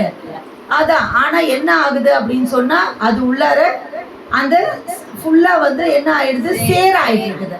அப்போ அது எடுக்கணும்னா என்ன பண்ணணும் அப்படின்னா, அந்த சேரை வந்து எப்படி நம்ம அதுலேருந்து அகற்றணும், அது நம்மளுக்கு தெரியணுமா, அதுக்கு தான் நம்மளுக்கு அறிவு கொடுத்துருக்காங்க. இப்போ அந்த இரும்பு வந்து காந்தத்திட்ட ஒட்டணும், காந்தம் ரெடியாக இருக்குது, அந்த இரும்பை வந்து ஒட்ட வைக்கணும். நான் சேறு பூசிட்டு இருக்கேன், அந்த சேரை எப்படி அகற்ற வேண்டும், அது எப்படி அகற்ற வேண்டும் என்றால், அது எப்படி சாத்தியமாகும் அப்படின்னு சொல்கிறாங்க. எப்படி சாத்தியமாகும்னா, சத்திய ஒட்டுதலால் தான் சாத்தியமாகுமா. தெய்வத்திடம் நாம் வைக்கும் சத்திய ஒட்டுதலால் தான் இந்த மெய் வந்து கிட்டும். யமன் எல்லையில் நீ எப்போதும் நின்று கொண்டு இருக்கிறாய் என்பது ஏன் உன் நினைவில் இருப்பதில்லை. உன் தலையில யமன் எப்போனா கெத்து கெத்து கெத்துன்னு காத்துட்டு இருக்கான். 2 நாளைக்கு முன்னாடி நிறைய பேர் வந்து வாட்ஸ்அப்பில் ஒரு மெசேஜ் வந்தது, குழந்தைங்களுக்குலாம் வரவே மாட்டேது. பாப்பா ஆன் பண்ணி பார்த்தா டியூ டு அந்த ஏஜிங் ஃபேக்டர்னால அது வீடியோவே காமிக்க மாட்டேது. ஒன்றுமே இல்லை, ஒரு அம்மா திருமணத்துக்கு போகிறாங்க, ரிசப்ஷனில் மேடை கச்சேரி நடந்துட்டு இருக்காங்க, எல்லாம் வந்து ஆடுங்கிறாங்க. நம்ம மேலே ஸ்டெப் போகுது, 2 4 இப்படி தான் கையை அசைஞ்சு சுருண்டு விழுது, புழு மாதிரி சுருண்டு விழுது. அதாவது முன்னாடியெல்லாம் ஹார்ட் அட்டாக் வரும், ஹார்ட் ஃபெயிலியர் வரும். அதெல்லாம் என்னென்னா உடனே நீங்கள் 3 மணி நேரத்துக்கு வந்தால் நாங்கள் காப்பாற்றிடுறோம், இந்த டேப்லெட் நீங்கள் பாக்கெட்லேயே வச்சுக்கோங்க, நீங்கள் குளோபிடிகிரால் வச்சுக்கோங்க, ஆஸ்பிரின் வச்சுக்கோங்க, கொலஸ்ட்ரால் ஆன்டி கொலஸ்ட்ரால் எல்லாம் வச்சுக்கோங்க, நீங்கள் பண்ணிடலாம் அப்படின்னு சொல்கிறான். ஆனால் இப்போ வர்றது என்னென்னா கார்டியாக் அரெஸ்ட். அதாவது நிற்கிறாங்க, அப்படி சுருண்டு விட்டாங்க, ஒன்றுமே பண்ண முடியறதில்ல. அப்போ அது யமன் உன் தலையில் கெத்து கெத்து காத்துட்டு இருக்காங்க. தெய்வ வார்த்தை சத்திய வார்த்தை ஆயிடுச்சுல. அப்போ நம்ம எவ்வளோ விழிப்பாக இருக்கணும். அப்போது உன் நினைவை மரண பய சவுக்கு கொண்டு மாறி மாறி அடித்தால்தான் அது தான் பெற்றுள்ள தெய்வ பிறப்பாகிய மறுபிறப்பு உணர்வில் நிலையாக ஒட்டி இருக்கும். இது சாவப்பா. அவங்க எப்போ பார்த்தாலும் இந்த மெய்வழி மக்கள் வந்து சாவை பற்றியே பேசுகிறாங்கப்பா, சரியான அபசகுணம் பிடிச்சவங்கப்பா அப்படின்னா கூட தெய்வம் சொல்றாங்க, எவன் ஒருவன் சாவை பற்றி பேசுகிறானோ அவனை தான் நாம் ஞாபகம் வைத்துக் கொண்டிருப்போம் அப்படிங்கிறாங்க. நீ சாவை பற்றி அவர் வந்து சாவை நீ செத்து போயிட்டான்னு சொல்கிறாங்கப்பா அப்படின்னு. நமக்கு ரொம்ப பிடிச்சவங்க, நான் அடிக்கடிக்கு என் பதிவில் சொல்கிறேன், எல்ஐசி ஏஜென்ட் தான் எனக்கு ரொம்ப பிடிக்கும். ஏன்னா அவங்க வந்தால் தான் நமக்கு சாவை பற்றி, சார் நீங்கள் இது எடுத்தீங்கன்னா இந்த வயசில் செத்து போயிட்டீங்கன்னா, நீங்கள் இதை வந்து இந்த வயசில் செத்து போயிட்டீங்கன்னா 10 தரம் வந்து பேசுவாங்க. கள்ளகத்தால் ஆஃபீஸில் வந்து உட்காந்து செத்து போயிட்டீங்கன்னா இத்தனை லட்சம் வரும் அப்படின்பா. அதுதான் அது மாதிரி வந்து சொன்னால் அதுதான் அலோ பண்ணல. அதுதான் தெய்வம் சொல்கிறாங்க, சாவை பற்றி ஞாபகம் விட்டுருவாங்க நம்மளுக்கு. அப்போது சாவு வந்தாதான் நம்மளுக்கு எம்ம பயம் வரும். எம்ம பயம் வந்தாதான் அதுலேருந்து தப்பிச்சுக்கணுன்ற அந்த அறிவு வேலை செய்யும். நீ அதை பற்றியே நினைக்காம, நான் காலைல சாப்பிட்டேன், எக்ஸசைஸ் பண்ணேன், வாக்கிங் போனேன், மத்தியானம் சீரியல் பார்ப்பேன், நைட் தூங்கிடுவேன், நான் சீக்கிரம் சாப்பிடுவேன் 7 மணிக்குள்ளார, காலையில் எழுந்து நான் வர இதே வாழ்ந்துனேன்னா ஒரு நாளைக்கு ஏமா வந்துடுவேன். தலையில் கெத்து கெத்துன்னு காத்துட்டு போய் சேர வேண்டியது தான். சவுக்கால் அடிச்சு கூப்பிட்டு போயிடுவானே ஒன்று. அப்போ என்ன பண்ணுறது? அப்போ என்ன தெய்வம் சொல்கிறாங்கன்னா, யம பயம் ஒருவனுக்கு தேவை, யம அச்சம் தேவை. யம அச்சம் இருந்தால் தான் நீ வந்து அந்த சத்திய ஒட்டுதல் உனக்கு வரும் அப்படின்றாங்க. எதில் சத்திய ஒட்டுதல் வரணும்? காசு, பணம், பொண்டாட்டி, புள்ள, மனைவி வந்த பாசத்தில் வரக்கூடாது. மெய்வழி தெய்வத்தின் மீது எவர் உனக்கு கூலி கொடுக்க போகிறாங்களோ அவங்க மேலே வரணும் அப்படிங்கிறாங்க. அதாவது இது நிறைய பேர் சொல்லுவாங்க. இந்த உபதேசம் பற்றி பேசுகிறச்ச கூட எங்கள் வீட்டுக்காரவும் சொன்னாங்க, என் மானத்தை காக்கவும் நாம் ஏற்றுக்கொண்டுள்ள பெருஞ்செயலின் விஸ்திருப்புக்காகவும் என் பிள்ளை என்ற முகதாட்சிணத்திற்காகவும் ஒருவரையும் யமபாதையில் அகப்பட விடாமல் எம் ஓங்கிய தவ வல்லமையினால் ரட்சித்து வருகிறோம். இல்லை, இவர் வந்து அடக்கம் ஆனார், இப்போ என்னமா ஆனார் தெரியுமா? பார்க்கறதுக்கு முகம் அப்படியே பளிச்சுன்றது, கலகலன்றது, மஞ்சள் பூத்துச்சு, வேர்வை மட்டும் வந்தது. அவராலே வந்துச்சு. அவர் என்ன பாடுபட்டாரு? அதான் உத்தரவு பண்றாங்க, டே இந்த வாக்கியத்தை எடுத்து படி அப்படின்னு சொன்னாரு.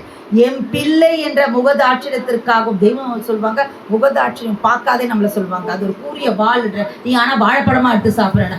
ஆனால் நமக்காக அவங்க முகதாட்சியம் பார்க்க வேண்டியது. இந்த வீணா போன மனுவுக்காக அவங்க முகதாட்சி என்ன சொன்னாலும் நம்ம கேட்க மாட்டோம். சௌகரிய சகதி கடலையே ஊறி இருப்போம். ஆனால் நமக்காக அவங்க முகதாட்சியம் பார்க்குறாங்க. சொல்ற முகதாட்சியத்திற்காகவும் ஒருவரையும் யமபாதையில் அகப்பட விடாமல் எம் ஓங்கிய தவ வல்லமையினால் ரட்சித்து வருகிறோம். அப்படி இல்லாமல் இவன் யோகியதாலேயா அந்த பரிசுத்த எல்லைக்கு போக முடிந்தது? இல்லை. அதற்கு பாடுபடாமலேயே அந்த உன்னதத்திற்கு ஆக்க பெறுகிறீர்கள் என்ற எண்ணமாவது உங்கள் நினைவில் ஊறிய நினைவில், அந்த நினைவில் இது ஊறணும். என்ன ஊறணும் அப்படின்னு சொன்னால், அதாவது உன்னதத்திற்கு ஆக்க பெறுகிறீர்கள் என்ற எண்ணமாவது உங்கள் நினைவில் மாறாமல் இருக்க வேண்டும். ஏனெனில் மன்னிப்பு வாசல் அடைக்கும் காலம் அதி சமீபத்தில் வந்து விட்டது அப்படிங்கிறாங்க. அப்போ வித்யா தத்துவ கடனை, அமானித கடனை எந்த கோடி காலத்திலாவது இவனால் கட்ட முடியுமா? அது எட்டா பெருங்கடல், அறிவுக்கோ நினைவுக்கோ எட்டாத கடன். இந்த கடனை உனக்காக இப்போ நீங்கள் ஒரு 10 லட்சம் கடன் வாங்கியிருக்கீங்க, உங்களால் கட்ட முடியாது, அது நினைச்சா கூட முடியாது. ஏன்னா எனக்கு வர பென்ஷனே இவ்வளோதான் அப்படிங்கிறீங்க.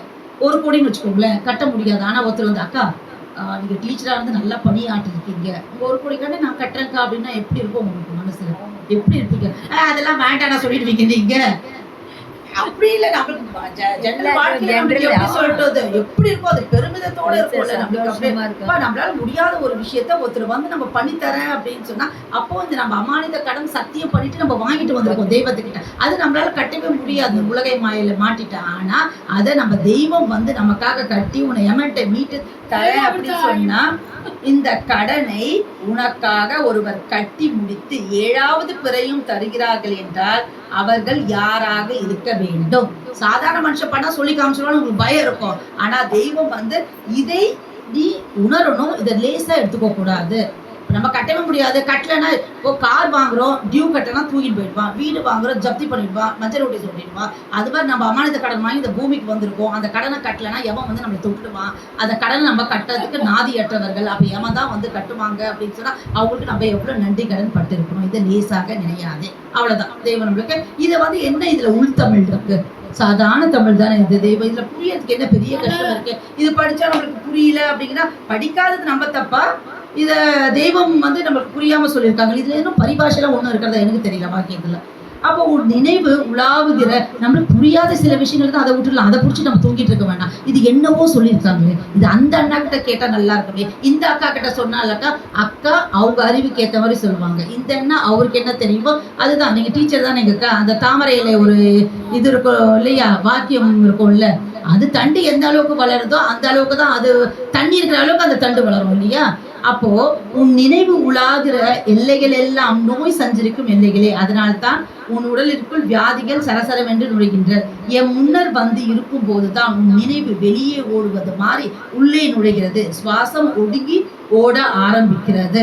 அப்போ அதனால முடிஞ்ச வரைக்கும் நம்ம வந்து இப்போ இங்க வந்து உட்காந்துருக்கோம், இப்போ நம்மளுக்கெல்லாம் சுவாசம் ஓடுது, அதை டெஸ்ட் பண்ணணும்னு அவசியம் இல்லை, அது பாட்டுக்கு அது கட்டுப்பட்டுருக்கும். நான் பேசுறதுனால எனக்கு கட்டுப்பட்டிருக்கு, நீங்க தெய்வ திருவாக்கிய கேட்கறதுனால உங்களுக்கு கட்டுப்பட்டிருக்கு. தெய்வமே உத்தரப்பட்டிருப்பாங்க, நீ வந்து என் முன்னர் 40 அடிக்குள் நீ வந்து நீ இருக்கணும் அப்படின்னு சொல்லியிருப்பாங்க. அதனால அடி வச்சு நம்ம 40 அடி இருக்கிறோம், எல்லா அனந்தர்கள்லாம் முன்னாடி உட்காந்து நாங்கள் தள்ளிட்டு போய் உட்காரோம் நமக்கு அவசியமே இல்லை.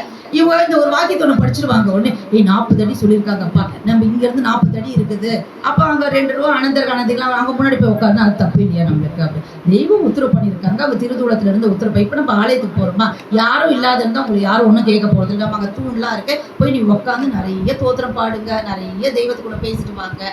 கூட்டமாக இருக்கா, திருவிழா இருக்கா, நம்ம என்ன பண்ணோம், அங்கே புளிய மரம் இருக்கு, அங்கே உட்காந்து தெய்வியோட திருப்பார்வை நம்ம மீது படியும். அங்கே முன்னாடி போய் உட்காந்ததான் படியும்ன்ற அவசியம் இல்லை. இப்போ குத்தி இடம்னா நமக்கு தேவையே இல்லை. அப்போ நம்ம மட்டும் உஷாராக போய் வாங்க, நம்ம பின்னாடி உட்காரவங்களுக்கு கிடைக்காதுன்னு அர்த்தமா? அதெல்லாம் நம்ம யோசிக்கவே கூடாது. எங்கே உட்காந்தா தெய்வம் வந்து நமக்கு என்ன, இந்த ஜீவனுக்கு என்ன அழக்கணும்னு அவங்களுக்கே தெரியும். டெஸ்ட் பேப்பரை நீ என்ன எழுதணும் அது மாதிரி மார்க் போட போகிறாங்க, அவ்வளோதான். அங்கே என்ன இருக்கோ அதுக்கான மார்க் வரதான் போகுது. அப்போ நீ என்னோட ஒழுக்க நடைமுறை, அவங்க மேலே வைக்கிற அன்பு எப்படி இருக்கோ அதுக்கேற்ற மதிப்பெண் வந்து நீ அங்கே அதில் தேர்ச்சி பெறுவாய் அப்படிங்கிறத வச்சுக்கணும். புத்தி எண்ணம் கூடவே கூடாது. இந்த ஜீவ வித்து ஒரு பரமாணுவை மகா வேகத்துடன் கொண்டு போய் கருவறையில் சேர்த்து இவ்வளவு வேலையும் பார்க்கிறது. இப்படி நடைபெறுகிற மனித சிருஷ்டியில் காரண காரிகள் யாருடைய நினைவுக்காவது எட்ட வருமா? இப்படி நம்ம மனுஷன் உருவானது எப்படின்னா அதுக்கு ஒரு காரண காரியம், பஞ்சபூதங்களை உங்கள்கிட்ட கடன் வாங்கின இவ்வளோ பெரிய விஷயம் இருக்குது. அது இது நீ கொஞ்சம் வாங்கினு நினைச்சு பார்த்துருக்கியா? மனுஷன் எப்படி பிறந்து வந்தேன்னு நினைச்சு பார்த்துருக்கியா? அதுதான் நம்ம இவரு சொல்லுவாங்க, சிவவாக்கியர் சொல்லுவாங்க, இந்த உயிர் வந்து எங்க இருந்தது, இந்த உடலுக்கு வரத்துக்கு முன்னாடி எங்க இருந்ததுன்னா, எங்க இருந்தது, உடம்பாக உருவெடுக்கும் முன்பு உயிர் நினைவு என்னும் ஆகாயத்தில் இருந்தது இல்லையா? நினைவு என்னும் ஆகாயத்தை. அப்போ நினைவு என்னும் ஆகாயத்தை தான் சொர்க்கலோகம் கட்டப்படுகிறது. நம்ம தெய்வம் ஒத்துரு பண்ணியிருக்காங்க. அப்போ மனுவுக்குள்ள வல்லபங்கள் வேறு எந்த ஜீவராசிகளுக்கும் இல்லை. மாட்டுக்கு இல்லாதது மனுவுக்கு என்ன இருக்கிறது அப்படின்னு கேட்டா, தெய்வம் வந்து ஆண்டவர்கள் வந்து தங்க ஆள்காட்டி வரல இப்படி அசைக்கிறாங்களாம். இப்படி அசைச்சு இது எவ்வளவு தூரம் போகும், நான் இப்படிலாம் எடுத்து போகக்கூடாது, இப்படி வச்சு இப்படி அசைக்கிறேன், இப்படி அசைக்க, இதுக்கு மேலே போனா போகுமா? இவ்வளவுதான் அந்த ஜந்துக்களுக்கு, அந்த ஜீவன்களுக்கு உள்ள ஆத்மாவோட அசைவு. ஆனா நம்மளோட ஆத்மா எப்படி தெரியுங்களா? 7 உலகம் பாயக்கூடியது. நம்ம இவங்களை எப்படி போயிட்டு, பாரவங்களை எப்படி போயிட்டு வந்தாங்க? வாசி என்னும் சவாரி ஏறி, குதிரை என்னும் சவாரி 7 உலகங்களுக்கு போயக்கூடும். ஆனால் நம்மளோட ஜீவன்லாம் எங்கெங்கெல்லாம் பாயுது பாருங்க. இப்போ இங்கே உட்காந்து விசா பாஸ்போர்ட் இல்லாமல் UK, USA, சுவிட்சர்லாண்டு, கொஞ்சம் போனா போதுனா ஊட்டி கொடைக்கால், சில பேர் ஸ்விஸ் போயிட்டு வரலான்னு காசா படமா அப்படின்னு சொல்லிட்டு எத்தனை வல்லபம் பெற்றது நம்மளோட இது அப்படின்னு சொல்லிட்டு சொல்றாங்க. மனித நினைவோ அண்டாண்டங்களும் காலகாலங்களும் எட்டி பாய்கின்ற வல்லபம் உடையது. அப்போ அந்த நினைவை நம்ம எதுல செலுத்தணும் அப்படிங்கிறது நம்ம தான் வந்து இது டிசைட் பண்ணணும். அதை வந்து வீணான காரியங்கள்ல நம்ம செலுத்தக்கூடாது. அப்போ கோடான கோடி அதிசயங்களை வெளியாக்குகின்ற வார்த்தைகளை, இப்போ வந்து இதெல்லாம் இப்போ நான் இங்க உத்தரவுப்பட்ட வார்த்தைகள் யார், என்னோட வார்த்தைகள் இல்லை, தெய்வ இது வந்து வாக்கியங்களை, திருவாக்கியங்களும் உங்க கூட நான் பங்கிக்கிட்டேன். நான் சொன்ன மாதிரி சாட்சிகள், நினைவில் ஊழிய நினைவு அந்த ஒரு வாக்கியத்தோட முடிஞ்சிருச்சு. அதுக்கு எதெல்லாம் வந்து சப்போர்ட்டிவ் வாக்கியமோ அதெல்லாம் நான் கூட பண்ணிக்கிறேன். அப்போ அது தெய்வ திருவாக்கியம்னா அது கோடான கோடி அதிசயங்களை வெளியாக்குகின்ற வார்த்தைகளை உலக வார்த்தைகளோடு ஒன்றாக வைத்து நினையாதே. இப்போ இவ்வளோ பேசுனா அந்த அக்கா ஏதோ சொன்னாங்கப்பா அப்படின்னு நினச்சிக்க கூடாது. அது வந்து ஒரு பொக்கிஷமா நினைக்கணும். நீ என் உயிரை காப்பாற்ற போது, எமன்றது காப்பாற்ற போறது அந்த வாக்கு தான் அப்படின்னு நீ நினைக்கணும். தெய்வத்தின் அருள் வர்ஷிப்பு என்று நினை. யார் யாரோ பேசலாம் போடுறோம். இன்னைக்கு வந்து இவர் வந்து வாயிலிருந்து இதை எடுத்தார், காதிலிருந்து இதை எடுத்தார், இது வந்து அவர் அருளுரை ஆட்டுகிறார், இது வந்து மகா உரை ஆட்டுகிறார் என்று. இது வந்து பரமனே உருவெடுத்து வந்தவங்க, பரசிவம் அவங்க வந்து சொன்ன திருவார்த்தை வந்து தெய்வத்தின் அருள் வர்ஷிப்பு என்று நினை, யமபடரை விரட்டி ஓட்டுகின்ற மந்திரவாள் என்று நினை, அப்பத்தான் உனக்கு மீட்பு கிட்டும் அப்படிங்கிறாங்க. அப்போ இன்னொன்று வந்து என்னன்னா, இப்போ நம்மளாம் வந்து இதெல்லாம் நினைக்கக்கூடாதுன்றது இல்லை, இப்போ நினைக்கணும். பட் அந்த திருவாக்கு யார்கிட்ட இருந்து வருதில்லை. இப்போ நம்ம வந்து அந்தந்த லெவலுக்கு ஏற்ற மாதிரி, இப்போ சில ஒரு கோவில் போகிறோம் அப்படின்னா அங்கே ஒருத்தர் பேசலாம், அந்த அம்மா சொன்னதெல்லாம் நடக்குதுப்பா, நல்ல சில டாக்டர்ஸ் கூட அப்படிதான், அங்கே போனால் 2 மாதத்துல குழந்தை நின்றுச்சுப்பா, 4 மாதத்துல இருந்துருப்பாங்க, கைராசி டாக்டர்ன்றாங்க. அப்புறம் சில பேர் தான் அவர் சொன்னாருப்பா, சொன்ன மாதிரியே நடந்தது, குறி சொல்றது. அப்போ அந்த நம்ம அறிவு கொடுத்தது எதுன்னா, யாரு அந்த மெய் குரு பொய் குருன்னு தெரியும். அதுக்கு தெய்வம் உத்தரவு பண்றாங்க. அதாவது எங்க அப்பா கவிஞர், அதனால அவர் அடிக்கடி சொல்லுவாங்க, இட்ட முட்டை கரையிலே இட்ட ஆம தண்ணியிலே எப்படி குஞ்சு பொறிக்குது முட்டையிலே, அது நினைவெல்லாம் இட்டு வச்ச முட்டையிலேன்றாங்க. அது நினைவு, அது நம்ம தெய்வமும் இதுல வாக்கியத்துல சொல்லியிருப்பாங்க. ஆமை கடலோரத்தில் முட்டையிட்டு அதனை தன் கண்களால் பார்த்து பொறிக்க செய்து நினைவால் வளர்க்குமாமா. அப்போ எம் பிள்ளைகளாகிய உங்களையும் நாம் அப்படித்தான் செய்கிறோம். நினைவிலே வளர்க்குறாங்க. தெய்வம் வந்து நிகழ்வுகள்லாம் நிறைய இருக்கும்.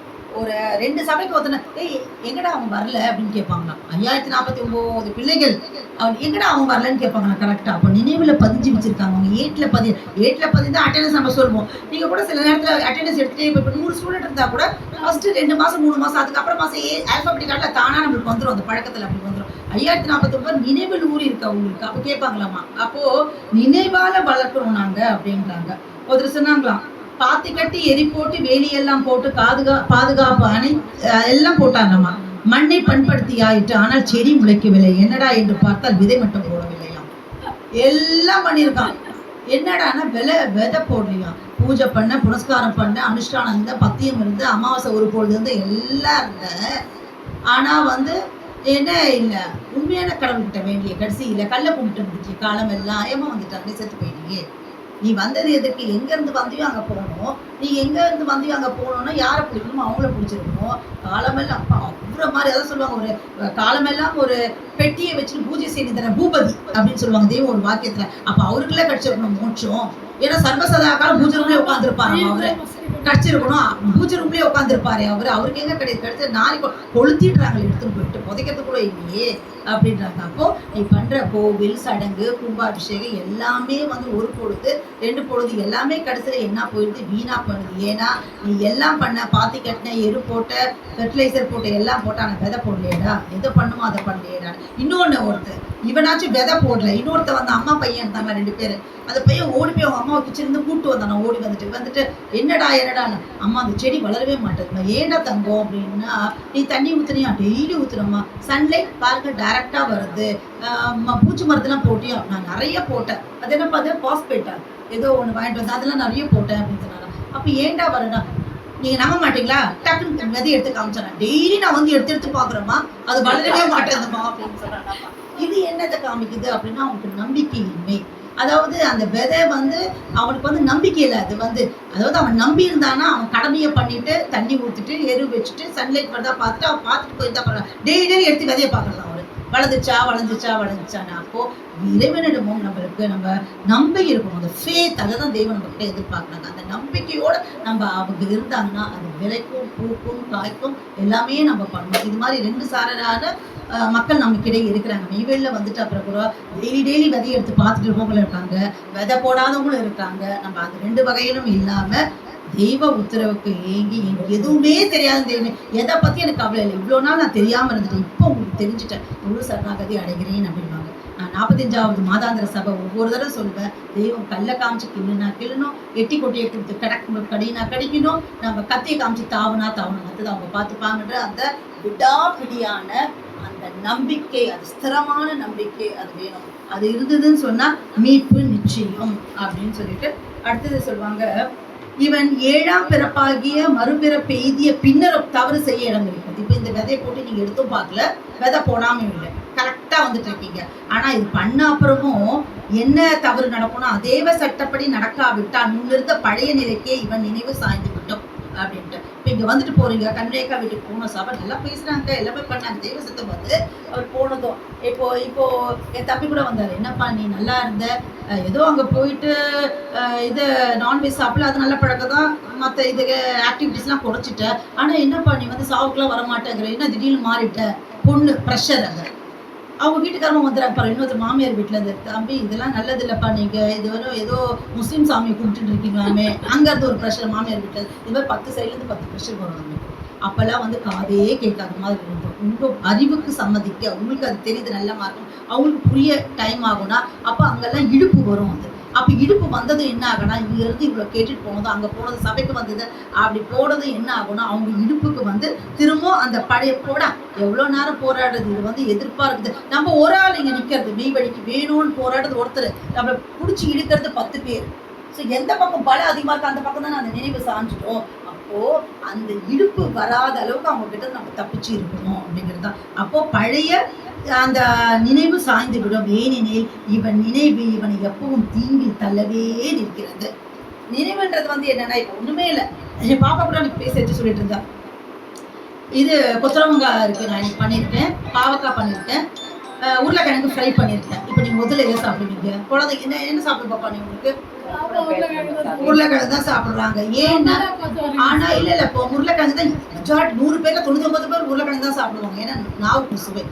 நான் அண்ணா கொத்தரவங்காய் வந்து நம்ம உவர்ப்பே சேர்த்துக்கிறது இல்லை அண்ணா, கசப்பே சேர்த்துக்கலாம். ஆனா இதை சாப்பிடுங்க, இது ரொம்ப நல்லது உங்களுக்கு, அதனாலதான் நான் சபையில பண்ணேன் அப்படின்னு சொன்னா, அக்கா அதெல்லாம் சரிதான்க்கா, அது வைங்க, நீங்க இப்போ உருளைக்கிழங்கு கொஞ்சம் வைங்கன்னு சொல்லுவாங்க. ஏன்னா நாவுக்கு ருசி அதுதான் நமக்கு தர. இது நினைவு எப்போ நம்மள இல்லைன்னா கேஸ்ட்ரைட்டிஸ் வந்துடும், அப்புறம் நீங்கள் சோம்ராஸ்லாம் போட வேண்டியிருக்கும். எங்கள் வீட்டு சபையில் வந்து எதுக்கு நீங்கள் இதை வச்சுக்கோங்களேன், நிறைய இது கொஞ்சமாக வச்சுக்கோங்க. இல்லைக்கா 2வது தரம் அதே வைங்க தான் நம்ம கேட்க தோணும். ஏன்னா நினைவு நம்மளை எப்பவுமே தீங்கில மாட்டதே இருக்குது. அறிவு சொல்லுது கேஸ்ட்ரைட்டிஸ் வந்துடும், கஷ்டப்படுவேன், வாயு தொல்லை வரும்ன்ட்டு. ஆனால் இது என்ன சொல்லுது, நான் போய் ஒரு சோம்ராஸ் போட்டால் சரியாயிடும், நீங்கள் வைங்கக்கா அப்படிங்குது மனசு. அப்போ மனசு என்ன பண்ணுது, கடைசியில் புலன்கள் வந்து மனசோட சேர்ந்து அறிவை தோக்கடிச்சிடுது. அதுதான் எங்கள் பாப்பா சொன்ன பாக்கி தான் சொன்னாங்க. அப்போ நம்ம எவ்வளோ வெகு சூதாரணமா இருக்கணும். அப்போ மனமோ நினைவோ அறிவோ கொள்ளாத அந்த அளவு மீறிய செம்பொருள் செவ்வான செல்வத்தை உன் தலையில் ஏற்றி இருப்பதால் தான் உன்னால் அதன் உன்னதத்தை மதிப்பிட முடியவில்லை.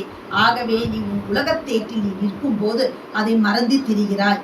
ஆனால் நாமோ அதன் பெருமையை இடைவிடாமல் எடுத்து எடுத்து இடித்து இடித்து காட்டி சதா உன்னையில் தேவநிலை இறைக்க வைக்கிறோம். சில நேரத்தில் நமக்கு தெரியுங்களா, பட்ட காலிலே படுது, கஷ்டம் மேல கஷ்டம் வருது, என்னத்தை போங்க, வெய்வடிக்கு போனா என்னவோ சொன்னாங்க, போயிட்டு தான் வரோம், அவ்வளோ செலவு பண்ணி ஷாலைக்கு போகணும், எல்லாம் தான் பண்ணோம், சொன்ன மாதிரி என்ன நடந்தது, அதே கஷ்டம் தான் வந்துட்டு இருக்குது அப்படின்னு நம்ம மனசு நினைக்க தோணும் நமக்கு.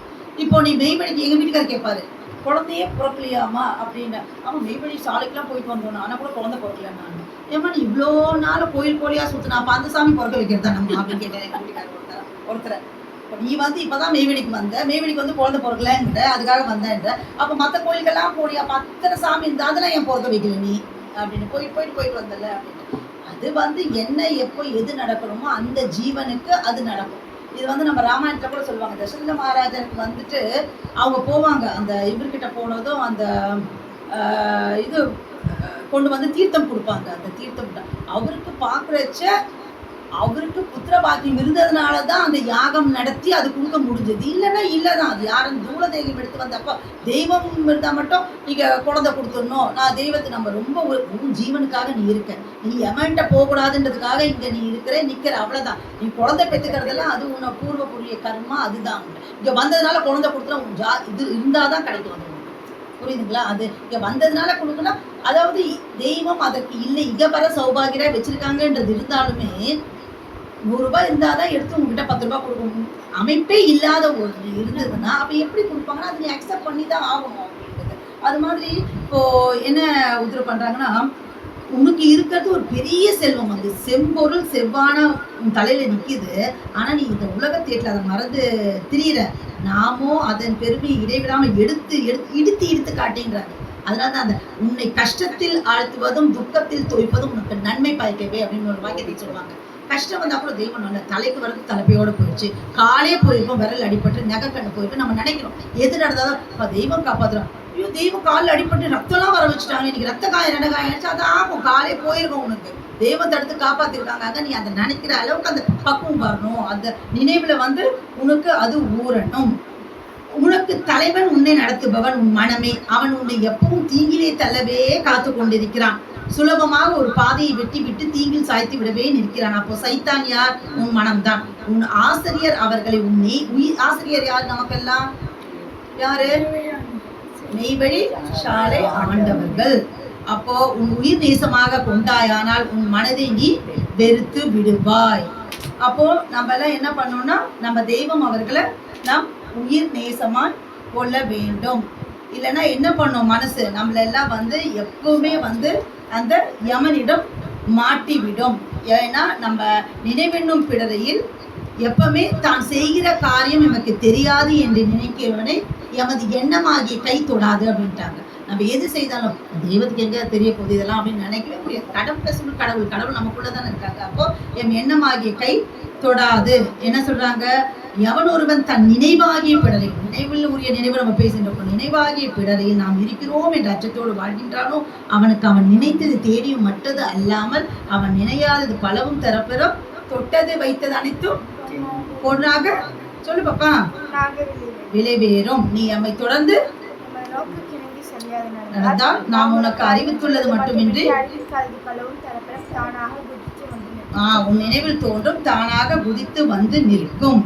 அப்போ உன்னுடைய எந்த ஒரு செயல் என்னுடைய நினைவுக்கு நேராக இருக்கிறதோ அதுதான் தவம் அப்படின்னு சொல்றாங்க. தவம்னா நம்ம தனியா போய் உக்காந்து தவம் செய்யணும்னு ஒண்ணு இல்லவே இல்லை.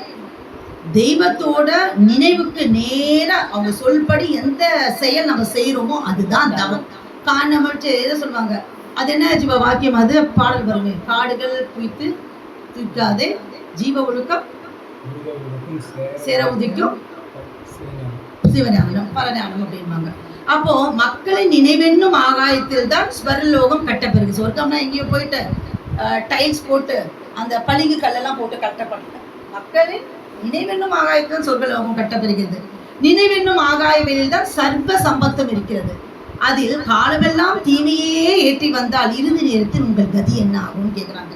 ஒரு இருக்குது, ஒரு கிண்ணம் இருக்கு, அந்த பாத்திரத்துல புஷ்பம் போடுறீங்க, பன்னீர் இருக்கு, சந்தனம் இருக்கு, ஜபாது போடுறீங்க. இன்னொன்று இருக்குது, எல்லா வீட்டில் கட் பண்ற காய்கறிகளை போடுறீங்க, குப்பை எல்லாம் போடுறீங்க. இப்போ எது உங்களுக்கு நன்மை தரும், எது மனமா இருக்கோ, எது அப்போ ஒரு பாத்திரத்துல எப்பவுமே தீமையே ஏற்றிட்டு வந்தா கடைசியில என்ன வரும் உங்களுக்கு? இல்லையே, அதுல இருந்து மனமே வரலையே, அதுல இருந்து எனக்கு சுகமாவே இல்லைன்னு எப்படி இருக்கும்? காலம்னா என்ன பண்ண, தேவையில்லாததெல்லாம் அதுல போட்டு நிரப்பி வச்சுக்க, குப்பையை போட்டு நிரப்பி குப்பை பாத்திரமா வச்சிருந்தா அப்படி எப்படி மனம் வரும்? இதுக்கு ஒரு சின்ன கதை, அதை சொல்லக்கூடாதுன்னு இல்லை, இப்போ கரெக்டா வர்றதுனால சொல்லலாம் இந்த கதை. அப்ப என்னன்னா, ஒரு ஊர்ல 2 பேர், ஒரு ரிஷி இருந்தாங்க. இது எல்லாருக்கும் தெரிஞ்ச கதையா இருந்தப்போ இங்க கரெக்டா இருக்குங்கிறதுனால ஒரு தாசி அந்த அம்மா இருந்தாங்க. எதிர் வீடு குடிசை வீடு. இது எங்கள் அப்பா எங்களுக்கு சின்ன வயசுல சொன்ன கதை, ஒரு 5-6 வயசே இருக்கும். டெய்லி நைட்டில் கதை சொல்லுவாங்க எங்கள் அப்பா, எனக்கும் எங்கள் அண்ணாக்கும். அப்போது அந்த இவர் என்ன பண்ணுறாரா, முனிவர் உட்காந்து தியானம் பண்ணிகிட்டே இருப்பார். பண்ணிட்டு இருக்க சொல்ல அவருக்கு என்ன வழக்கம், எதிர் வீடு தான் அந்த தாசி வீடு. டெய்லி யார் அந்த வீட்டுக்கு போயிட்டு வராங்கன்னு ஒரு கல்லை தூக்கிட்டு போடுவாராம் பக்கத்தில். போட்டு போட்டு போட்டு பார்த்தா ஒரு குறிப்பிட்ட காலத்துக்கு அப்புறம் அந்த கல் மலை மாதிரி இருந்துச்சு அவன் பக்கத்தில். ஒரு நாள் 2 பேரும் இறந்து போயிட்டாங்களா, தாசி இறந்துட்டாங்களா. ஆனால் அந்த அம்மா இருக்கிறச்ச ரொம்ப நினைக்கமாச்சு, நம்ம வேற வழி இல்லாமல் நம்ம உணவு தேவைக்காக வேற வழி இல்லாமல் நம்மளோட இந்த பிறந்துட்டோம், நம்ம வளரணும், நம்ம குலத்தொழிலும் தாசி தொழில் ஆயிடுச்சு, இதுக்காக நம்ம இந்த தொழிலை செய்ய வேண்டியிருக்கே. அது எதிர்க்க வர ரிஷி இருக்காரு, அவர் எவ்வளோ தெய்வத்தையே நினச்சிட்டு இருக்காரு, அவர் என்னோட நேரம் இப்படி இருக்கேன்னு அந்த அம்மா மனசார ரொம்ப வருத்தப்பட்டு தான் அந்த தொழில் செய்யுமா. இவர் உட்காந்து பாரு, அந்த இன்னைக்கு நான் 2வது போனான் ஒரு ஆள் இப்படி போடுமா, 3வது போனால இப்படி ஃபுல்லா ஆயிடுச்சாமா. ஒரு நாள் யமதூதர்கள் கிங்கிலியர்கள் வந்தாங்களா, 2 பேரையும் இழுத்துட்டு போறாங்களாம். அவன் இந்த இவனை இழுத்துட்டு போறாங்க, இந்த ரிஷி இழுத்துட்டு போறாங்க. அந்த அம்மாவுக்கு ஒரு நல்ல அந்த ராஜாவின் பார்வை, இந்த குதிரை வண்டி வரும்ல, அது மாதிரி ஒரு பெண் குதிரையில தேர் சொல்லுவாங்களா, அது அந்த அம்மா இழுத்துட்டு போறாங்க. இந்த ரிஷி பாக்குறாராம். இங்க பார்த்தா அவரை அந்த சாட்டையில நெருப்பு சாட்டை, முள்ளு சாட்டை வச்சு அடி இருக்காங்க. பக்கத்துல லேன்ல தான் போயிட்டு இருக்காங்களாம். இவர் பாக்குறாராம், இது அநியாயம், அக்கிரமம், நீங்க பண்றது கரெக்டா. கிங்கிலிக்கு தான் காதை கேட்காது, நீ என்ன கத்துற சொல்லி திரும்ப என்ன திட்டுறியான்னு சொல்லி அடிக்கிறான் நம்ம திரும்ப அப்படின்ட்டு. அப்புறம் அங்க போய் ஜட்ஜ்மெண்ட் நிக்க வைக்கிறாங்களாம். அப்ப இவர் சொல்றாராம், நான் ரிஷி, நான் எல்லாத்தையும் துறந்துட்டு கல்யாணம் பண்ணல, குழந்தை குட்டி இல்லை, எதுவுமே இல்லாம நான் ரிஷியா இருந்தேன், என்ன நரகத்துக்கு கூப்பிட்டு வரீங்க? அந்த அம்மா ஒரு தாசி தொழில் பண்ண, என் வீட்டை பாருங்க, மலை மாதிரி கல் இருக்கு, ஒவ்வொரு அந்த அம்மா தவறு செய்ய சொல்லி நான் ஒரு கல் போட்டு கணக்கு வச்சிருக்கேன், சும்மா இல்லை தெரியும்ல அவங்க தவற அப்படின்னு சொன்னாங்களா. அப்போ யமதர்மராஜா சொன்னாங்க, அதுக்குதான்ப்பா நீங்க வந்திருக்கிற, நீ அவங்க கணக்கு பார்த்தல, அந்த கணக்கை தீர்க்கிறது தான் இங்க நான் உனக்கு கணக்கு பண்ணி கூப்பிட்டு வந்திருக்கிறேன். அந்த அம்மா தாசி தொழில் பண்ணாலும் அந்த நினைவு இறைவனிடத்துல இருந்தது. இறைவனிடத்துல இப்படி ஒருத்தர் எதிர்க்க இருக்காரு ஞானி, நம்ம இங்க இருந்து இந்த தொழிலை பண்ணுமேன்னு அவங்க அச்சம், ஞானம், அந்த அதாவது இறைவன் நினைவாவே இருந்தாங்க. ஆனா நீ இறைவனை கும்பிடுதான் நினைச்சிட்டு அவங்களுக்கு கணக்கு பார்த்துட்டு இருந்த. அப்போ இங்க ஜெயிச்சது எது அப்படின்னு சொன்னா நினைவு தான் ஜெயிச்சிருக்குது.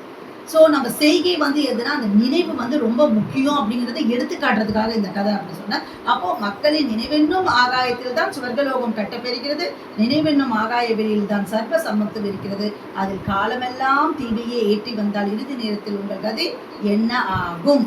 அப்போ நம்ம நினைவில் ஊறிய நினைவை பத்தி பேசுறோம். அப்போ நம் நினைவுக்குள் இன்னொரு நினைவு இருக்கிறது. அந்த அகமிய உள் நினைவை தொட்டால் அப்போது உண்டாகும் குமரிக்க சொல்லுங்க, ஆனந்தத்திற்கு இந்த உலகில் வேற எதுவும் ஒப்பில்லை. அது கைவரவான பின் மற்ற எல்லா இன்பமும் கசந்து போகும். அந்த இன்பத்தை அனுபவிக்க கிட்டிய ஒருவனுக்கு ஆசானை பாராத ஒரு நாள் யுகம் போல தோணும். அப்போ அந்த உள்நினைவை நம்ம தொடணும். அதுக்கு ஒப்பு வேற எதுவுமே இல்லை அப்படின்னு சொல்றாங்க. அப்போ அடுத்ததான் நம்ம என்ன பார்க்க போறோம் அப்படின்னு சொன்னா, உங்களுடைய நினைவு எனக்கு என்ன தெரியுமோங்கிறது அதுல இருந்து ஓடிட்டு இருக்கு பாருங்க. அதே படிக்கிறாங்க எல்லாமே தெய்வ திருவாக்கியம் தான். எனக்கு தெரியுன்றது அப்போ அவங்களுக்கு தெரியும் ஓடிட்டு இருக்கு. நினைவு எல்லாமே தெய்வ திருவாக்கியம் தான். ஆனா இந்த சபையில எடுத்து பேச அக்கா சொன்னாங்க தெய்வ திருவாக்கியம் தான் சொல்றாங்க. அது அவ மாதிரி ஊழி இருக்குது. அப்போ உன் நினைவு என்னும் பிடரையில் சூடு ஏற்றவேதான் நம் ஷாலை எங்க ஹஸ்பண்ட் பேசுறது கூட அதை ஆரம்பிச்சாங்க. பட் அது சொல்லுவாங்க நான் எதிர்பார்த்தேன். அதாவது வந்து அந்த சாலையில் நடக்கும் குழல் வணக்கத்தின் முக்கியத்துவம் அது. உன் நினைவு என்னும் பிடரையில் சூடு ஏற்றவே தான் நம் சாலையில் நடக்கும் தவ வணக்கம். தூங்காது விழித்திருந்து பாரா வணக்கம் செய்தல், தீர்க்க தரிசன வசனங்களை அதம்பி உறக்க சொல்லுதல் முதலியவற்றை எடுத்து வைத்துள்ளோம். இன்னும் உன்னை கோபிப்பதும் கவலையில் ஆழ்த்துவதும் ஏக்கமூட்டுவதும் அதற்காகத்தான். இப்போ நமக்கு எதனா ஒரு கஷ்டம் வந்தது, நம்மளுக்கு தாங்க முடியாத ஒரு விஷயம் நடந்தது, தோல்வி நடந்ததுன்னா தெய்வம் நல்லது பண்ணுறாங்கன்னு நினச்சிக்கணும் நம்மளுக்கு. இப்போ ஷாலியில் வந்து இப்போ எங்கள் ஹஸ்பண்ட் பதிவில் சொன்னாங்க, நிறைய பேர் நினைக்கிறாங்க ஷாலைக்கு போகணுமான்னு நினைக்கிறாங்க அப்படின்னு சொல்லிட்டு. ஷாலைக்கு ஏன் போகணும்னா அங்கே போனால் தான் குழல் வணக்கம் கேட்க முடியும். இங்கே உட்காந்து நம்ம தெய்வ திருவாக்கியத்தை படிச்சுக்கிறோம், கேட்பிக்கரில் கேட்டுக்கிறோன்றது. அது வந்து நம்மளோட வணக்க முறைகள் இருக்குக்கா. நான் அதை அனுப்பி விடுறேன் உங்களுக்கு. 11:45 வந்து இது அறம் சுட்டுதல் அப்படின்னு சொல்கிறது. பாரா வணக்கம் வந்து 10-12 இரவு 12-2 4-6 இதுதான் வந்து பாரா வணக்கம் பண்ணுறது. அவர் தனியாக பேசியிருக்காங்க அந்த சப்ஜெக்டு அப்படின்னு சொல்லிட்டு. அப்போது நம்ம வந்து எதுக்கு ஷாலைக்கு போகணுன்னா அங்கே போயிட்டு நம்ம இந்த தவ வணக்கம் பலன்கள்லாம் நம்ம சேர்க்கறதுக்காக நம்ம போகணும். அப்போது அங்கே என்ன பண்ணுறாங்கன்னா, மக்கள் எமக்கு பதிலாகவே வாயில் அந்த பூரியை வைத்து ஊதுகிறார்கள். நேரம் அதிலிருந்து வெளியாகிற ஆவி எம்முடைய ஆவிங்கிறாங்க. தெய்வம் அவங்க கன்னி விராட்டவத்தில் உட்காந்துட்டு இருக்காங்க. இன்னும் நம்ம தெய்வத்தை தூரத்தில் பார்க்கல, இப்போ பார்க்க முடியாது. முடிஞ்ச கதை போன கதையை நம்ம நினச்சிட்டு இருக்க முடியாது. இப்போ எங்கள் பாப்பா சொன்ன கதையில் மாதிரி தான் இருக்கிற எல்லாத்தையும் வச்சு சந்தோஷப்படுங்க. தெய்வத்தோட திருமொழியை நம்ம கேட்கும். வேற எந்த பாராவன்களும் கேட்க முடியறது இல்லை. தெய்வம் நம்மளுக்கு வேதத்தை இறக்கி வச்சிருக்காங்க. அது சத்திய வேதமாக இருக்குது. ஏன்னா இப்போ நிறைய வேதங்கள் இருந்தாலும் அவங்க இருக்கிற காலம் மட்டும்தான் அது வந்து பிரயோஜனமாக இருந்தது, செயலுடையதாக இருந்தது. ஆனால் இப்போ நம்ம தெய்வம் இறக்கி வச்சிருக்க வேதங்கள் சத்திய வாக்கா இருக்கு. இன்னைக்கும் அதுக்கு சாட்சி வந்து அங்கங்கே நம்மளுக்கு ஆகி கொண்டு இருக்கிற ஜீவ பிரயாணம் தான் நம்மளுக்கு சாட்சி. சத்திய வாக்கா இருக்குது, சத்திய வேதம் இருக்குது. நம்மளுக்கு வந்து இப்போ நமக்கு வந்து அவங்க வந்து உத்தரவு பண்ணிட்டு போயிருக்காங்க. நாம் வந்து இறுதி நீதி தடுப்பு நாள் இருக்கு, நாங்கள் வந்து நித்திய தேகம் எடுத்து வந்து நித்திய உலகம் படைப்போம், பிரளயம் நடக்கும்போது இவ்வளோ விஷயத்தங்களை நம்ம கொட்டி வச்சுட்டு போயிருக்காங்க. இதெல்லாம் நினைச்சுக்கலாம் நம்மளுக்கு. இந்த மதத்தில் நம்ம வரலன்னா நம்ம என்ன ஆயிருக்கிறது, அநியாயமாக போயிருக்குமே, எமன் டைப்பட்டிருக்குமே, நரகத்துக்கு போயிருக்கோம், இதெல்லாம் நினைக்கிறத விட்டுட்டு சிச்சோ நம்ம தெய்வத்தை பார்க்கலையே, தெய்வத்தை திருமணியில பார்க்கல. ஆகாத கதையை பேசி என்னதான் ஆகும். அரக்கை சட்டையை நீ என்னதான் எடுத்தாலும் முழுக்கை சட்டையை ஆக மாட்டாங்க இல்லையா? அப்போ அது நாளைக்குமே நடக்காத பற்றி ஏன் நினச்சிருக்க? இருக்கிறத வச்சு நீ என்ன பண்ண முடியும்? அவங்க சொன்னதை வந்து நீ இப்போ வந்து நீ ஃபாலோ பண்ணணும். அதுதான் இப்போ நம்மளோட தலையாய கடமை. எங்கள் வீட்டுக்காரர் வந்து இப்போ டைம் ஆயிடுச்சுன்னு சொல்லிட்டு இருக்காரு. அதனால நான் இப்போ என்ன சொல்றேன் அப்படின்னு கடைசியா வந்துட்டு இப்போ வந்து பிரேக்கும் நம்ம விட்டோம், எல்லாம் சாப்பிட்டாச்சு, ஆனாலும் பசிக்குது. சரி, இப்போ நம்ம நிறைவு பார்ட்டுக்கு வந்துட்டு சில முக்கியமான விஷயங்கள் மாதத்துக்கு ஒரு தடவை இருக்கிறதுனால எப்படியான நிறைய விஷயங்கள்ல சொல்லிடணுன்ற ஒரு ஆசை அதெல்லாம் இருக்குது. நீ சில விஷயங்கள் ரொம்ப ரொம்ப முக்கியமாக இருக்கும், அதெல்லாம் நம்ம மிஸ் பண்ணவே முடியாது, பைபாஸ் பண்ணவும் முடியாது. அப்போ நீங்கள் எப்பொழுதும் என் நினைவிலேயே ஒட்டி இருக்க வேண்டும். நாம் இப்போது உங்களுக்கு உத்தரவிட்டு அறியது. நீங்கள் வந்து நம்ம சொல்கிறத வந்து தெய்வம் பல விஷயங்கள் நம்மளுக்கு நிறைய சொல்லியிருப்பாங்க. அது என்ன சொல்கிறாங்கன்னா, சில விஷயங்கள்லாம் வந்துட்டு பத்தியம்லாம் வைப்பாங்க தெய்வம். அந்த பத்தியத்தில் நீ ஃபாலோ பண்ணி தான் ஆகணும் அப்படின்வாங்க. அப்போ உனக்கு அது வந்து பத்தியத்திலிருந்து மீறணும் அப்படின்னா பக்தி வைராகிய செருப்பால் அடி அப்படின்னு. பக்தி வைராகியம் என்னும் செருப்பால் அடித்து நீ அதுலேருந்து அந்த பத்தியத்தை கை கொள்ளணும் அப்படின்றாங்க. அப்போது இது மாதிரி நிறைய விஷயங்கள் சொல்லியிருக்காங்க. கடைசியாக வந்து நம்ம இப்போ முடிக்கணும்னா இது எப்படி முடிக்கலாம்னா, நினைவில் ஓடிய நினைவு தெய்வத்தோட திருவாக்கை கொண்டு தான் நம்மள நரனாக இருக்கிறோம். அதுக்கு அடுத்த தெய்வத்தோட திருவாக்கு அந்த அன்பை கொண்டு தான் நம்மளா வந்து மனிதனாக மாற்றுறாங்க, அதுக்கப்புறம் தேவனாக மாற்றுறாங்க.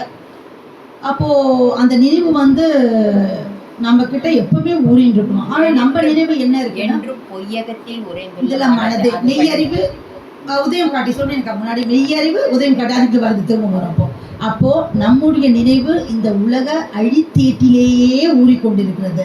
ஆனா நம்மை அதிலிருந்து விலக்கி மெல்ல மெல்ல அக்கா சொன்னது மெல்ல மெல்ல மெய்யறிவு உதயம் காட்டி நம்மளை வந்து என்ன பண்றாங்க, அந்த பரமபத வாழ்வுக்கு எடுத்துட்டு போக அவங்க பாடு பண்றாங்க. அப்புறம் ஒரே ஒரு சின்ன விஷயம் சொல்றாங்க, நீ எல்லாம் இங்கெல்லாம் மெய்வழி ஜாதின்னு சொல்லிக்கிறல்ல, நீ எல்லாம் கோத்திரம் எல்லாமே மெய்வழி மெய்வழி சொல்லியிருக்கேன். அப்ப யார் உண்மையான மெய்வழி தெரியுமா?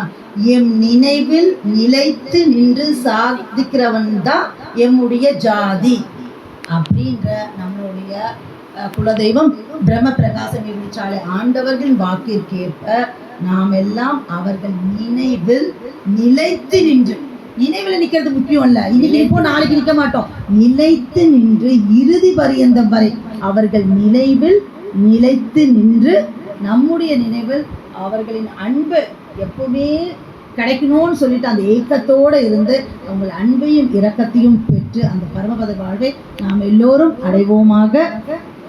மீண்டும் மீண்டும் முத்தி பெருவை தொடரும். நமஸ்காரம்.